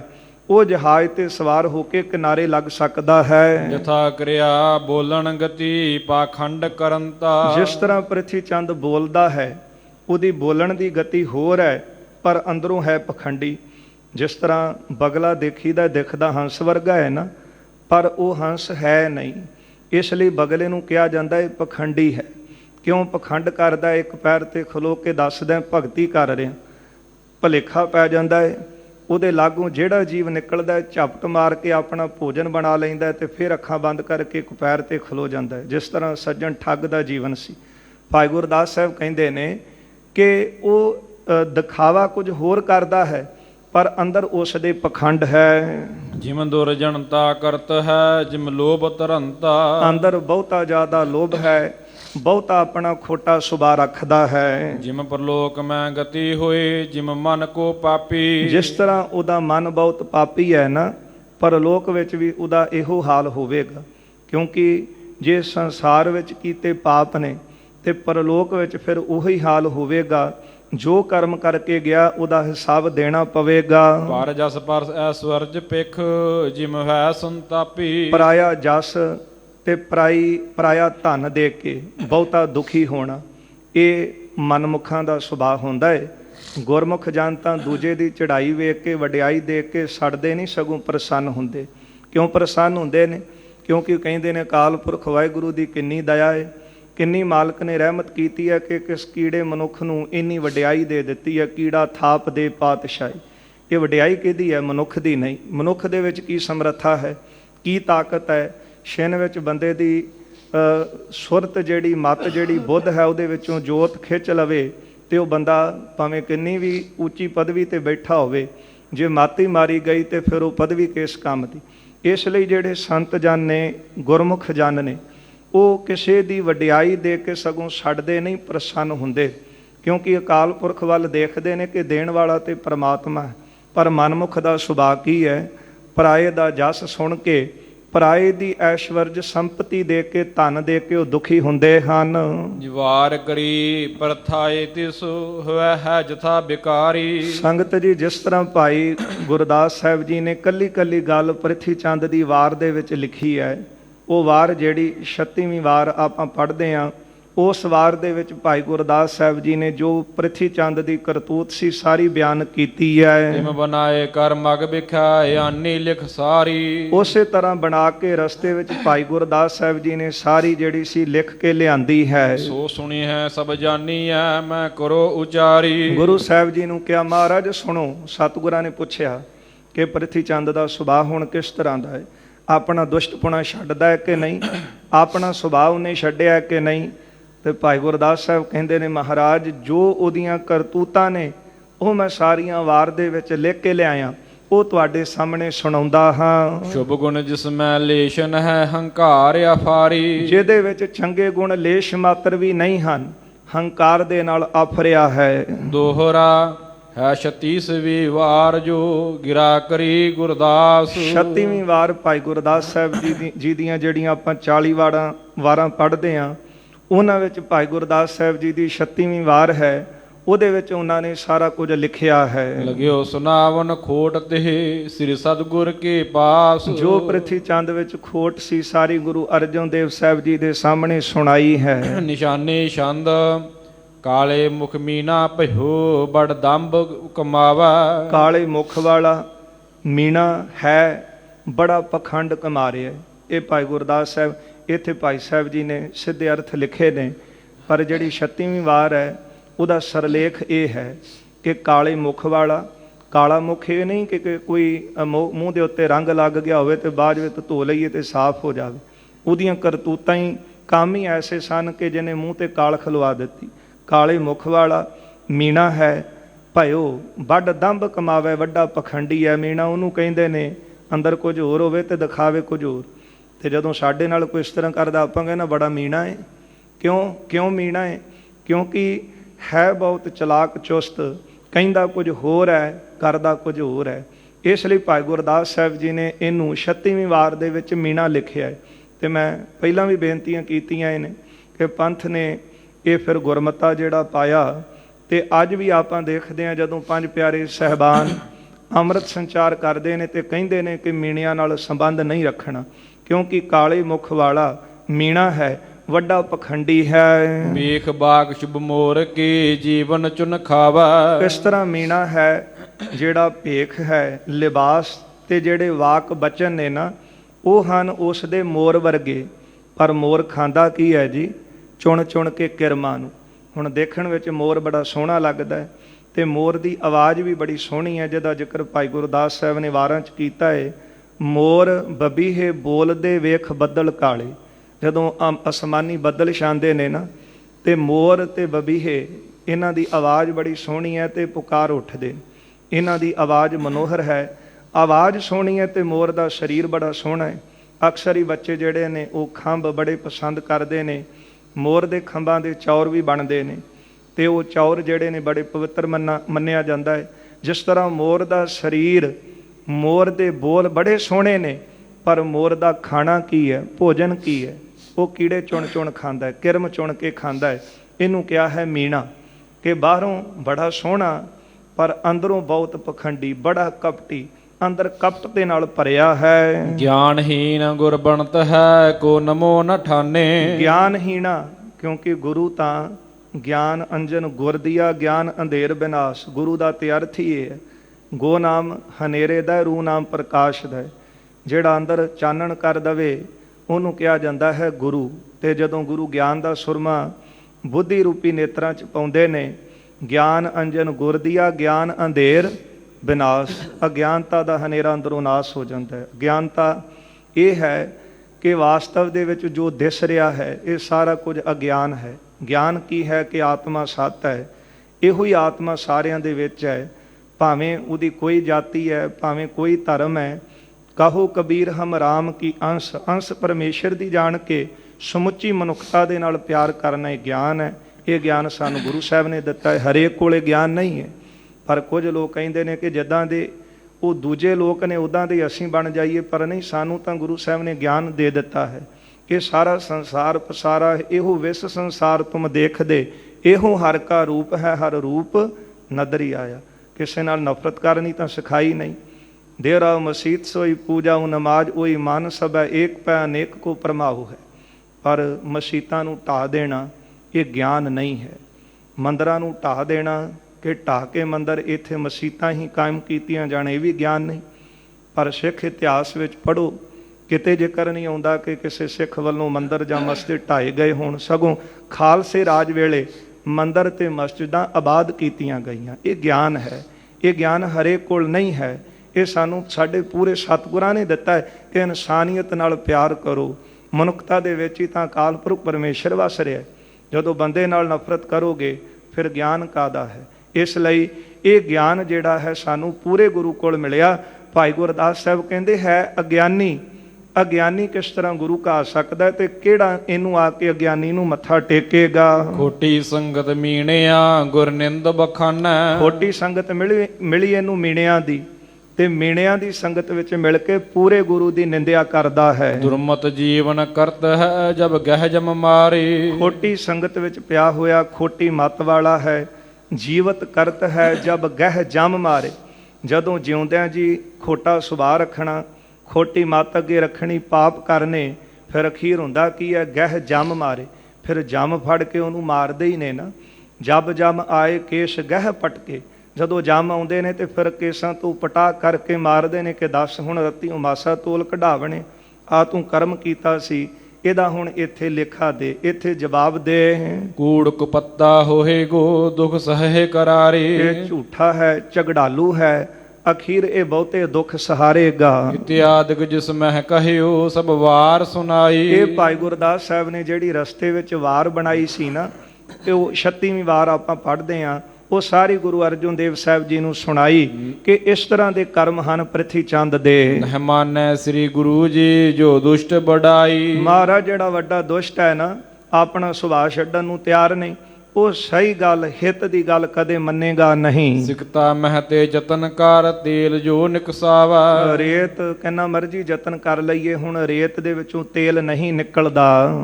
ਕਮਠ ਪੀਠ ਪਰ ਭਾਂਤ ਕਿਸ ਬਹੁ ਬਾਰ ਜਮਾਵੈ। ਕੱਛੂ ਕੁੰਮੇ ਦੀ ਪਿੱਠ ਦੇ ਉੱਤੇ ਜਿਹੜੇ ਵਾਲ ਹਨ ਉਹ ਨਹੀਂ ਜੰਮਦੇ। ਸਿਰ ਪਰ ਰਾਸ਼ਬ ਸਸੇ ਕੀ ਉਗਵਾਏ ਵਿਖਾਨਾ। ਗਧੇ ਦੇ ਖਰਗੋਸ਼ ਦੇ ਸਿਰ ਦੇ ਉੱਤੇ ਜਿਹੜੇ ਸਿੰਘ ਹਨ ਉਹ ਨਹੀਂ ਹੁੰਦੇ। ਤੋ ਦੁਸ਼ਟਨ ਕੇ ਹਿਰਦੇ ਮਹਿ ਗੁਣ ਕਰਹਿ ਮਹਾਨਾ। ਇਸ ਤਰ੍ਹਾਂ ਦੁਸ਼ਟ ਦੇ ਹਿਰਦੇ ਵਿੱਚ ਜਿੰਨਾ ਮਰਜ਼ੀ ਇਹਨੂੰ ਗਿਆਨ ਸਿੱਖਿਆ ਦੇ ਲਈਏ, ਇਹਨੇ ਆਪਣਾ ਸੁਭਾਅ ਨਹੀਂ ਛੱਡਣਾ, ਇਹਨੇ ਗੁਣ ਨਹੀਂ ਧਾਰਨ ਕਰਨੇ। ਆਹ ਦ੍ਰਿਸ਼ਟਾਂਤ ਦਿੱਤੇ ਨੇ ਤਿੰਨ ਪਿੱਛੇ ਭਾਈ ਗੁਰਦਾਸ ਸਾਹਿਬ ਨੇ। ਜਿਸ ਤਰ੍ਹਾਂ ਰੇਤਾ ਦੇ ਵਿੱਚੋਂ ਤੇਲ ਨਹੀਂ ਨਿਕਲਦਾ, ਜਿੰਨਾ ਮਰਜ਼ੀ ਯਤਨ ਕਰੀਏ ਇਹ ਰੇਤ ਵਿੱਚੋਂ ਤੇਲ ਨਿਕਲ ਆਵੇ ਨਹੀਂ ਨਿਕਲੇਗਾ। ਜਿੰਨਾ ਮਰਜ਼ੀ ਯਤਨ ਕਰੋ, ਕੱਛੂ ਕੁੰਮੇ ਦੀ ਪਿੱਠ ਤੇ ਵਾਲ ਨਹੀਂ ਜੇ ਜੰਮਦੇ, ਗਧੇ ਦੇ ਖਰਗੋਸ਼ ਦੇ ਸਿੰਘ ਨਹੀਂ ਹੁੰਦੇ। ਜਿਸ ਤਰ੍ਹਾਂ ਇਹ ਯਤਨ ਕੀਤੇ ਸਾਰੇ ਬਿਰਥੇ ਨੇ ਨਾ, ਇਸੇ ਤਰ੍ਹਾਂ ਭਾਈ ਸਾਹਿਬ ਕਹਿੰਦੇ ਨੇ ਕਿ ਜਿੰਨਾ ਮਰਜ਼ੀ ਯਤਨ ਕਰ ਲਈਏ, ਇਹਨੇ ਆਪਣੇ ਅੰਦਰ ਗੁਣ ਜਿਹੜੇ ਸ਼ੋਭੋ ਧਾਰਨ ਨਹੀਂ ਕਰਨੇ। ਜੇ ਸਰਪਨ ਮਨ ਮਿਦਰਤਾ ਕਿਉਂ ਹੋਏ ਜਾਈ। ਜਿਸ ਤਰ੍ਹਾਂ ਸੱਪ ਦੇ ਅੰਦਰ ਮਿਠਾਸ ਨਹੀਂ ਹੁੰਦੀ, ਸੱਪੈ ਦੁੱਧ ਪਿਆਈਐ ਅੰਦਰ ਵਿਸ ਨਿਕੋਰ। ਜਿੰਨਾ ਮਰਜ਼ੀ ਉਹਨੂੰ ਅੰਮ੍ਰਿਤਮਈ ਦੁੱਧ ਪਿਆਓ, ਸੱਪ ਆਪਣਾ ਸੁਭਾਅ ਨਹੀਂ ਛੱਡਦਾ। ਉਹਦੇ ਅੰਦਰ ਜ਼ਹਿਰ ਹੈ, ਉਹਨੇ ਜ਼ਹਿਰ ਹੀ ਬਾਹਰ ਕੱਢਣਾ ਹੈ। ਇਸ ਤਰ੍ਹਾਂ ਸੱਪ ਜਿਹੜਾ ਹੈ ਉਹ ਮਨ ਮ੍ਰਿਦੁਲਤਾ ਕਿਉਂ ਹੋਏ ਜਾਈ। ਸੱਪ ਦੇ ਅੰਦਰ ਕਦੇ ਮਿਠਾਸ ਨਹੀਂ ਆਉਂਦੀ। ਤੋ ਦਰਸ਼ਨ ਕੇ ਸਰਲਤਾ ਉਰ ਮਹਿ ਉਪਜਾਈ। ਇਸ ਤਰ੍ਹਾਂ ਦੁਸ਼ਟ ਦੇ ਅੰਦਰ ਜਿਹੜੀ ਸਰਲਤਾ ਹੈ, ਸਿੱਧਾ ਸੁਭਾਅ, ਚੰਗਾ ਸੁਭਾਅ, ਧਰਮੀਆਂ ਵਾਲਾ ਸੁਭਾਅ, ਉਹਦੇ ਹਿਰਦੇ ਵਿੱਚ ਗੁਣ ਨਹੀਂ ਆਉਣਗੇ। ਆਵੇ ਬ੍ਰਹਮਾ ਆਪ ਵੀ ਕੁਟਲੰਗ ਸਮਝਾਵੇ। ਇਸ ਕੁਟਲ ਨੂੰ, ਕਪਟੀ ਨੂੰ ਭਾਵੇਂ ਬ੍ਰਹਮਾ ਵੀ ਆ ਕੇ ਸਮਝਾਉਣਾ ਚਾਹਵੇ। ਜਿਸ ਤਰ੍ਹਾਂ ਭਗਤ ਜੀ ਨੇ ਕਿਹਾ ਹੈ ਨਾ ਕਿ ਬ੍ਰਹਮਾ ਵੀ ਸਾਖਸ਼ਾਤ ਆ ਜਾਵੇ ਤੇ ਬ੍ਰਹਮਾ ਕੋ ਕਹਿਓ ਨਾ ਮਾਨੈ। ਉਹ ਬ੍ਰਹਮਾ ਵੀ ਯਤਨ ਕਰੇ ਜਿਹੜਾ ਬੜਾ ਵਿਦਵਾਨ ਮੰਨਿਆ, ਕਿਉਂਕਿ ਇਹ ਵਿਦਵਾਨ ਦ੍ਰਿਸ਼ਟਾਂਤ ਦਿੰਦੇ ਨੇ ਕਿ ਉਹ 4 ਵੇਦਾਂ ਨੂੰ ਰਚਣ ਵਾਲਾ ਹੈ। ਵੇਦ ਨਾਮ ਗਿਆਨ ਦਾ ਹੈ, ਉਹਦੇ ਮੁਖ ਵਿੱਚੋਂ ਵੇਦ ਪ੍ਰਗਟ ਹੋਏ। ਉਹ ਬੜਾ ਵੱਡਾ ਗਿਆਨੀ ਮੰਨਿਆ। ਕਹਿੰਦੇ ਇੰਨਾ ਵੱਡਾ ਗਿਆਨੀ ਵੀ ਆ ਕੇ ਸਮਝਾਉਣ ਦਾ ਯਤਨ ਕਰੇ, ਪਰ ਇਹ ਜਿਹੜੇ ਕੁਟਲ ਬੰਦੇ ਹੁੰਦੇ ਨੇ, ਕਪਟੀ ਹੁੰਦੇ ਨੇ, ਇਹ ਨਹੀਂ ਸਮਝਦੇ। ਤੇ ਦੇਖਦੇ ਹੀ ਆਪਾਂ ਕਿ ਉਹ ਕਪਟੀ ਬੰਦੇ ਸੰਗਤ ਵਿੱਚ ਵੀ ਆਉਣਗੇ, ਲੈਕਚਰ ਵੀ ਸੁਣਨਗੇ, ਹਰ ਤਰੀਕੇ ਦੀ ਗੱਲਬਾਤ ਨੂੰ ਸਮਝਣਗੇ ਤੇ ਸੁਣਾਉਣਗੇ ਵੀ, ਸਮਝਾਉਣ ਦਾ ਵੀ ਯਤਨ ਕਰਨਗੇ, ਪਰ ਉਹ ਆਪਣਾ ਸੁਭਾਅ ਨਹੀਂ ਛੱਡਦੇ।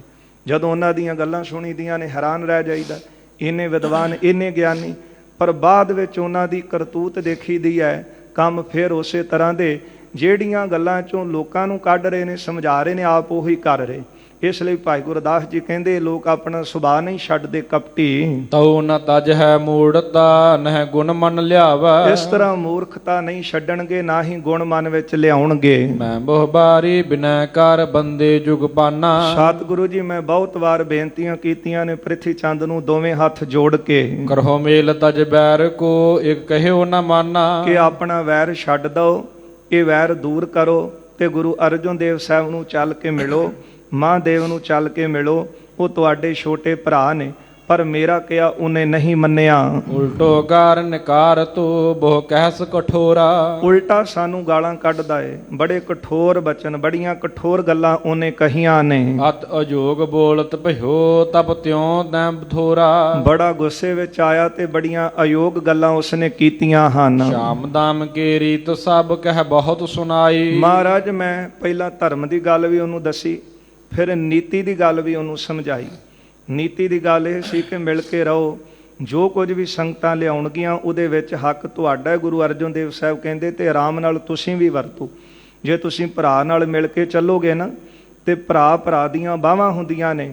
ਜੇ ਇਕੱਲੇ ਇਕੱਲੇ ਰਹੋਗੇ ਤੇ ਵਿਪਤਾ ਪਏਗੀ ਤੇ ਕੋਈ ਪੁੱਛਣ ਵਾਲਾ ਨਹੀਂ। ਪਰ ਜੇ ਤੁਸੀਂ ਭਰਾਵਾਂ ਦੇ ਨਾਲ ਰਲ ਕੇ ਚੱਲੋਗੇ ਤੇ ਫਿਰ ਤੁਹਾਡਾ ਸਮਾਜ ਵਿੱਚ ਵੀ ਸਤਿਕਾਰ ਰਹੇਗਾ। ਤੁਸੀਂ ਦੂਜਿਆਂ ਨਾਲ ਕੀ ਮਿਲਣਾ ਹੈ? ਜੇ ਮਾਂ ਦੇ ਢਿੱਡੋਂ ਜਾਇਆਂ ਨਾਲ ਨਹੀਂ ਮਿਲ ਕੇ ਰਹਿ ਸਕੇ, ਉਹਨਾਂ ਨਾਲ ਨਹੀਂ ਪ੍ਰੇਮ ਬਣਿਆ, ਦੂਜੇ ਨਾਲ ਕੀ ਪ੍ਰੇਮ ਬਣਾਓਗੇ? ਮਹਾਰਾਜ ਮੈਂ ਧਰਮ ਦੀ ਗੱਲ ਵੀ ਕੀਤੀ, ਫਿਰ ਨੀਤੀ ਦੀ ਗੱਲ ਕਹਿ ਕੇ ਵੀ ਇਹਨਾਂ ਨੂੰ ਸਮਝਾਇਆ ਹੈ। ਏਕ ਨ ਮਾਨੀ ਭਲੀ ਕਾਰ ਠਾਨੀ ਕੁਟਲਾਈ। ਇਸ ਨੇ ਅੰਦਰ ਕਪਟੀ ਰੱਖਿਆ ਤੇ ਇੱਕ ਵੀ ਗੱਲ ਜਿਹੜੀ ਸੀ ਉਹ ਚੰਗੀ ਕਰਕੇ ਨਾ ਮੰਨੀ। ਇਕ ਸਮ ਬਸੁਦਾ ਸ਼ੁਭ ਕਰੀਏ ਮਰਦੁਲਤਾ ਬਹੁ ਭਾਂਤੀ। ਜਿਸ ਤਰ੍ਹਾਂ ਧਰਤੀ ਨੂੰ ਇੱਕ ਸਮਾਨ ਕਰ ਲਈਏ, ਭਾਵੇਂ ਪੱਧਰੀ ਕਰ ਲਈਏ, ਉਹ ਧਰਤੀ ਬੜੀ ਕੋਮਲ ਹੋਵੇ, ਬੜੀ ਨਰਮ ਹੋਵੇ। ਬਕਰ ਚਲਹਿ ਪੰਨਗ ਤਹਾਂ ਇਮ ਕੁਟ ਲਹਿ ਬਾਤੀ। ਜਿਸ ਤਰ੍ਹਾਂ ਸੱਪ ਉਹ ਧਰਤੀ ਦੇ ਉੱਤੇ ਟੇਢਾ ਹੀ ਚੱਲਦਾ ਹੈ ਨਾ, ਧਰਤੀ ਭਾਵੇਂ ਪੱਧਰੀ ਹੋਵੇ, ਸੱਪ ਨੇ ਟੇਢਾ ਹੀ ਚੱਲਣਾ ਹੈ। ਇਸ ਤਰ੍ਹਾਂ ਇਸ ਬੰਦੇ ਨੇ ਆਪਣਾ ਕਪਟੀ ਸੁਭਾਅ ਜਿਹੜਾ ਉਹ ਨਹੀਂ ਛੱਡਣਾ। ਸੁਨੋ ਗੁਰੂ ਜੀ ਵਾਰ ਇਹ ਲਿਖਤ ਹਾਂ ਪਠਾਈ। ਮਹਾਰਾਜ ਸੁਣੋ ਇਹ ਵਾਰ ਮੈਂ ਲਿਖ ਕੇ ਤੇ ਪ੍ਰਿਥੀ ਚੰਦ ਨੂੰ ਵੀ ਭੇਜੀ ਹੈ। ਨਿਜ ਔਗਣ ਨਹਿ ਪਰਖ ਹੈ ਮੋਹ ਬੁਰਾ ਅਲਾਈ। ਆਪਣੇ ਔਗਣਾ ਵੱਲ ਨਹੀਂ ਦੇਖਦਾ, ਸਗੋਂ ਮੈਨੂੰ ਬੁਰਾ ਕਹਿੰਦਾ ਹੈ। ਪਰ ਜਿਨ੍ਹਾਂ ਦਾ ਸੁਭਾਅ ਇਸ ਤਰ੍ਹਾਂ ਦਾ ਹੋਵੇ, ਉਹਨੂੰ ਸ਼ੀਸ਼ਾ ਦਿਖਾਓ ਤੇ ਉਹਨੇ ਮੰਨਣਾ ਹੀ ਨਹੀਂ ਕਿ ਮੇਰਾ ਸਰੂਪ ਹੈ, ਮੇਰੀ ਸ਼ਕਲ ਹੈ। ਸਗੋਂ ਸ਼ੀਸ਼ਾ ਦਿਖਾਉਣ ਵਾਲੇ ਨੂੰ ਬੁਰਾ ਕਹਿਣਗੇ। ਇਸੇ ਤਰ੍ਹਾਂ ਭਾਈ ਸਾਹਿਬ ਕਹਿੰਦੇ ਨੇ ਮਹਾਰਾਜ ਆ ਜਿਹੜੀਆਂ ਗੱਲਾਂ ਮੈਂ 36ਵੀਂ ਵਾਰ 'ਚ ਲਿਖੀਆਂ ਨੇ ਨਾ, ਇਹ ਲਿਖ ਕੇ ਪ੍ਰਿਥੀ ਚੰਦ ਨੂੰ ਵਾਪਸ ਭੇਜੀਆਂ ਹਨ, ਪਰ ਉਹ ਮੰਨਦਾ ਨਹੀਂ, ਅੱਗੋਂ ਗਾਲਾਂ ਕੱਢਦਾ ਹੈ। ਭਟਕੈ ਜਾਣਹਿ ਗੋ ਭਲੇ ਜੇ ਦੋਸ਼ ਉਚਾਰੇ। ਜਿਹੜੇ ਮੈਂ ਦੋਸ਼ ਇਹਦੇ ਵਿੱਚ ਲਿਖੇ ਨੇ, ਇੱਕ ਤਾਂ ਹੁੰਦਾ ਹੈ ਕਿ ਕਿਸੇ ਨੂੰ ਰਾਤੈ ਕੀ ਨਿੰਦਾ ਕਰੇ, ਕਿ ਰਾਤ ਨੂੰ ਦਿਨ ਕਹੀ ਜਾਣਾ ਤੇ ਦਿਨ ਨੂੰ ਰਾਤ ਕਹੀ ਜਾਣਾ, ਇਹ ਤਾਂ ਹੈ ਨਿੰਦਿਆ। ਕੰਡੇ ਨੂੰ ਕਹਿਣਾ ਫੁੱਲ ਹੈ ਤੇ ਫੁੱਲ ਨੂੰ ਕਹਿਣਾ ਕੰਡਾ, ਇਹ ਹੈ ਨਿੰਦਾ। ਪਰ ਕਿਸੇ ਨੂੰ ਉਹਦੇ ਔਗਣ ਸਾਹਮਣੇ ਦੱਸ ਦੇਣੇ ਕਿ ਤੇਰੇ ਵਿੱਚ ਇਹ ਔਗਣ ਹਨ, ਤੇ ਜਿਹੜੇ ਔਗਣ ਨੇ ਨਾ ਉਹਨੂੰ ਕਬੂਲ ਕਰਕੇ ਉਹਨਾਂ ਔਗਣਾਂ ਨੂੰ ਤਿਆਗਣਾ। ਇਹ ਗੁਰੂ ਸਾਹਿਬ ਨੇ ਸਾਨੂੰ ਉਪਦੇਸ਼ ਦਿੱਤਾ ਹੈ। ਸਾਂਝ ਕਰੀਜੈ ਗੁਣੈ ਕੇਰੀ ਛੋੜ ਅਵਗੁਣ ਚੱਲੀਏ। ਪਰ ਕਈ ਵਾਰੀ ਆਪਣੇ ਆਪ ਨਹੀਂ ਪਤਾ ਲੱਗਦਾ ਕਿ ਮੇਰੇ ਔਗਣ ਨੇ। ਜੇ ਦੂਜਾ ਦੱਸ ਦੇਵੇ ਤੇ ਉਹਦਾ ਧੰਨਵਾਦ ਕਰਨਾ ਚਾਹੀਦਾ ਹੈ। ਭਾਈ ਗੁਰਦਾਸ ਜੀ ਸਾਹਿਬ ਜੀ ਕਹਿੰਦੇ ਨੇ ਜਿਹੜੇ ਔਗਣ ਸਨ ਮੈਂ ਸਾਰੇ ਲਿਖ ਕੇ ਉਹਨੂੰ ਭੇਜ ਦਿੱਤੇ ਹਨ। ਇਹ ਭੇਟ ਤੇ ਜੋਗ ਥੀ ਮੈਂ ਪਠੀ ਵਿਚਾਰੇ। ਇਹੋ ਭੇਟਾ ਇਹਦੇ ਜੋਗ ਸੀ ਜਿਹੜੀ ਮੈਨੂੰ ਲਿਖ ਕੇ ਭੇਜੀ ਹੈ ਨਾ, ਨਹੀਂ ਤਾਂ ਕੋਈ ਕਿਸੇ ਤਰ੍ਹਾਂ ਦੀ ਭੇਟਾ ਲੈ ਕੇ ਆਉਂਦਾ ਹੈ। ਜਿਸ ਤਰ੍ਹਾਂ ਗੁਰੂ ਕਲਗੀਧਰ ਸਾਹਿਬ ਜੀ ਦੇ ਦਰਸ਼ਨ ਕਰਨ ਆਏ ਭਾਈ ਨੰਦ ਲਾਲ ਜੀ, ਤੇ ਉਹਨਾਂ ਨੇ ਕਿਹਾ ਕਿ ਪੈਸਾ ਕੋਈ ਹੈ ਨਹੀਂ ਸੀ ਕੋਲ, ਆਗਰੇ ਤੋਂ ਚੱਲੇ ਸੀ, ਤੇ ਕਿਉਂਕਿ ਧਰਮ ਨੂੰ ਖਤਰਾ ਬਣਿਆ ਸੀ। ਨੌਰੰਗੇ ਨੂੰ ਪਤਾ ਲੱਗਾ ਕਿ ਬਹੁਤ ਵਿਦਵਾਨ ਹਨ ਭਾਈ ਨੰਦ ਲਾਲ, ਤੇ ਨੌਰੰਗੇ ਨੇ ਕਿਹਾ ਔਰੰਗਜ਼ੇਬ ਨੇ ਕਿ ਐਸਾ ਵਿਦਵਾਨ ਸਾਡੇ ਮਤ ਵਿੱਚ ਹੋਵੇ ਤੇ ਵਾਧਾ ਕਰੇਗਾ, ਲਿਆਓ ਨੰਦ ਲਾਲ ਨੂੰ ਇਹਦਾ ਧਰਮ ਤਬਦੀਲ ਕਰੀ। ਨੰਦ ਲਾਲ ਜੀ ਨੇ ਨੌਰੰਗੇ ਦੇ ਪੁੱਤ ਨੂੰ ਵੀ ਪੁੱਛਿਆ ਸੀ ਮੈਂ ਧਰਮ ਕਿਸ ਤਰ੍ਹਾਂ ਬਚਾ ਸਕਦਾ, ਮੇਰਾ ਧਰਮ ਕਾਇਮ ਕਿਸ ਤਰ੍ਹਾਂ ਰਹਿ ਸਕਦਾ ਹੈ। ਤੇ ਨੌਰੰਗੇ ਦੇ ਪੁੱਤਰ ਨੇ ਦੱਸਿਆ ਸੀ ਕਿ ਜੇ ਧਰਮ ਕਾਇਮ ਰੱਖਣਾ ਹੈ ਨਾ, ਤੇ ਫਿਰ ਧਰਮ ਦੀ ਚਾਦਰ ਗੁਰੂ ਤੇਗ ਬਹਾਦਰ ਸਾਹਿਬ ਉਹਨਾਂ ਦੇ ਸਪੁੱਤਰ ਹਨ। ਧੰਨ ਗੁਰੂ ਗੋਬਿੰਦ ਸਿੰਘ ਸਾਹਿਬ ਅਨੰਦਪੁਰ ਨਿਵਾਸ ਹੈ ਉਹਨਾਂ ਦਾ। ਜੇ ਆਪਣਾ ਧਰਮ ਕਾਇਮ ਰੱਖਣਾ ਤੇ ਉਹਨਾਂ ਦੀ ਸ਼ਰਨ ਵਿੱਚ ਚਲਾ ਜਾ, ਫਿਰ ਸ਼ੇਰ ਦੀ ਸ਼ਰਨ ਵਿੱਚ ਜਾਵੇਂਗਾ, ਗਿੱਦੜ ਦਾ ਡਰ ਨਹੀਂ ਰਹਿੰਦਾ। ਇਹ ਸ਼ਬਦ ਉਹਨੇ ਆਪ ਦੇ ਪਿਤਾ ਨੌਰੰਗੇ ਦੇ ਪ੍ਰਥਾਏ ਵਰਤੇ ਸੀ, ਕਿਉਂਕਿ ਉਹ ਧਰਮੀ ਸੀ ਪੁੱਤਰ।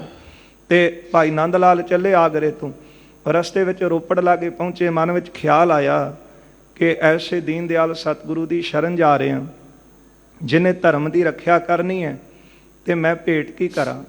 ਪੈਸਾ ਤੇ ਕੋਲ ਕੋਈ ਹੈ ਨਹੀਂ ਸੀ। ਉਸ ਵੇਲੇ ਭਾਈ ਨੰਦ ਲਾਲ ਮਹਾਨ ਕਵੀ ਹਨ, ਵਿਦਵਾਨ ਨੇ, ਜਿਨ੍ਹਾਂ ਦੀ ਰਚਨਾ ਸੱਚਖੰਡ ਸ੍ਰੀ ਹਰਿਮੰਦਰ ਸਾਹਿਬ ਦੇ ਅੰਦਰ ਰਾਗੀ ਸਿੰਘ ਗਾਇਨ ਕਰਦੇ। ਗੁਰੂ ਗ੍ਰੰਥ ਸਾਹਿਬ ਜੀ ਦੀ ਬਾਣੀ, ਸ੍ਰੀ ਦਸਮ ਗ੍ਰੰਥ ਸਾਹਿਬ ਦੀ ਬਾਣੀ, ਭਾਈ ਗੁਰਦਾਸ ਸਾਹਿਬ ਤੇ ਭਾਈ ਨੰਦ ਲਾਲ ਜੀ ਦੀ ਰਚਨਾ। ਫਿਰ ਭਾਈ ਨੰਦ ਲਾਲ ਜੀ ਨੇ ਗੁਰੂ ਕਲਗੀਧਰ ਸਾਹਿਬ ਨੂੰ ਭੇਟ ਕਰਨ ਵਾਸਤੇ ਉਹਨਾਂ ਦੀ ਮਹਿਮਾ ਦੇ ਵਿੱਚ ਜਿਹੜੀ ਬਾਣੀ ਸੀ ਉਹ ਲਿਖੀ ਹੈ। ਤੇ ਜਿਹੜੀ ਭਾਈ ਨੰਦ ਲਾਲ ਜੀ ਦੀ ਬਾਣੀ ਆਪਾਂ ਪੜ੍ਹਦੇ ਹਾਂ, ਇਹ ਰਸਤੇ ਦੇ ਵਿੱਚ ਭਾਈ ਨੰਦ ਲਾਲ ਸਾਹਿਬ ਜੀ ਨੇ ਲਿਖ ਕੇ ਗੁਰੂ ਗੋਬਿੰਦ ਸਿੰਘ ਸਾਹਿਬ ਦੇ ਚਰਨਾਂ 'ਚ ਭੇਟ ਕੀਤੀ ਸੀ, ਜਿਹੜਾ ਬੰਦਗੀਨਾਮਾ ਪੜ੍ਹਿਆ ਜਾਂਦਾ ਹੈ। ਸੁਰਹੁ ਵਿਚਾਰ। ਇੱਧਰ ਭਾਈ ਗੁਰਦਾਸ ਸਾਹਿਬ ਜੀ ਵੀ ਮਹਾਨ ਕਵੀ ਨੇ, ਕਿਉਂਕਿ ਇਹਨਾਂ ਦੀ ਮਹਾਨ ਰਚਨਾ ਦਾ ਕੀਰਤਨ, ਬਾਣੀ ਦਾ ਕੀਰਤਨ ਸ੍ਰੀ ਹਰਿਮੰਦਰ ਸਾਹਿਬ ਅਕਸਰ ਰਾਗੀ ਸਿੰਘਾਂ ਪਾਸੋਂ ਤੁਸੀਂ ਸਰਵਣ ਕਰਦੇ ਹੋ। ਤੇ ਭਾਈ ਗੁਰਦਾਸ ਸਾਹਿਬ ਨੇ ਵੀ ਫਿਰ ਕਲਮ ਲਈ, ਕਿਉਂਕਿ ਕਲਮ ਤਲਵਾਰ ਨਾਲੋਂ ਵੱਧ ਕੰਮ ਕਰਦੀ ਜੀ। ਭਾਈ ਗੁਰਦਾਸ ਸਾਹਿਬ ਨੇ ਕਲਮ ਲਈ, ਤਲਵਾਰ ਤੇ ਇੱਕ ਸਮੇਂ ਚੱਲੀ, ਉਹਨੇ ਸਿਰ ਨੂੰ ਧੜ ਨਾਲੋਂ ਜੁਦਾ ਕਰ ਦਿੱਤਾ, ਪਰ ਸਦੀਆਂ ਪੁਰਾਣੀ ਚੱਲੀ ਹੋਈ ਕਲਮ ਅੱਜ ਵੀ ਕਾਇਮ ਹੈ। ਉਹ ਲਿਖਤ ਅੱਜ ਵੀ ਕਾਇਮ ਹੈ ਤੇ ਜਿਹੜੀ ਅਨੇਕਾਂ ਦੇ ਜੀਵਨ ਨੂੰ ਬਦਲਦੀ ਹੈ। ਭਾਈ ਗੁਰਦਾਸ ਸਾਹਿਬ ਨੇ ਕਲਮ ਚੁੱਕੀ ਤੇ ਜੋ ਪ੍ਰਿਥੀ ਚੰਦ ਦੀ ਕਰਤੂਤ ਸੀ ਉਹ 36ਵੀਂ ਵਾਰ 'ਚ ਲਿਖ ਕੇ ਉਹਨੂੰ ਭੇਜ ਦਿੱਤੀ ਤੇ ਗੁਰੂ ਅਰਜਨ ਦੇਵ ਸਾਹਿਬ ਜੀ ਨੂੰ ਸੁਣਾਈ। ਤੇ ਕਹਿਣ ਲੱਗੇ, ਮਹਾਰਾਜ ਮੈਂ ਪ੍ਰਿਥੀ ਚੰਦ ਨੂੰ ਵੀ ਭੇਟਾ ਦੇ ਕੇ ਆਇਆ, ਉਹ ਇਸੇ ਭੇਟਾ ਦੇ ਯੋਗ ਸੀ, ਉਹਨੂੰ ਮੈਂ ਭੇਟਾ ਦਿੱਤੀ ਹੈ ਕਿ ਤੇਰੀਆਂ ਕਰਤੂਤਾਂ ਨੇ, ਤੇਰੇ ਆਹ ਔਗਣ ਨੇ ਤੇਰੇ ਸਾਹਮਣੇ ਰੱਖ ਦਿੱਤੇ ਹਨ। ਸੁਣ ਸ੍ਰੀ ਗੁਰੂ ਅਰਜਨ ਕਹਿਓ, ਕੁਟਲ ਜੋ ਮਤ ਨੀਚਾ। ਧੰਨ ਗੁਰੂ ਅਰਜਨ ਦੇਵ ਸਾਹਿਬ ਜੀ ਸੁਣ ਕੇ ਕਹਿੰਦੇ ਨੇ ਕਿ ਇਹ ਵਾਕਈ ਕਪਟੀ ਹੈ ਤੇ ਇਹ ਅੰਦਰੋਂ ਬਹੁਤ ਨੀਵਾਂ ਹੈ। ਅਗਰ ਤਿਨੋਂ ਕੇ ਨਿਮਣ ਜੋ ਹੋਏ ਦੋਸ਼ਨ ਸੀਚਾ। ਕਪਟੀ ਬੰਦੇ ਅੰਦਰ ਅੱਗੇ ਬਾਰ-ਬਾਰ ਨਿਵਣਾ ਇਸ ਤਰ੍ਹਾਂ ਹੈ, ਉਹਦੇ ਔਗਣਾਂ ਨੂੰ ਪਾਣੀ ਦੇਣਾ। ਜੇ ਕਿਉਂਕਿ ਗੁਰੂ ਅਰਜਨ ਦੇਵ ਸਾਹਿਬ ਨੇ ਕਈ ਵਾਰੀ ਇਹ ਯਤਨ ਕੀਤੇ ਕਿ ਭਰਾ ਹੈ ਫਿਰ ਵੀ ਆਪਣਾ ਸੁਭਾਅ ਛੱਡ ਦੇ, ਪਰ ਇਸ ਨੇ ਛੱਡਿਆ ਨਾ ਆਪਣਾ ਸੁਭਾਅ।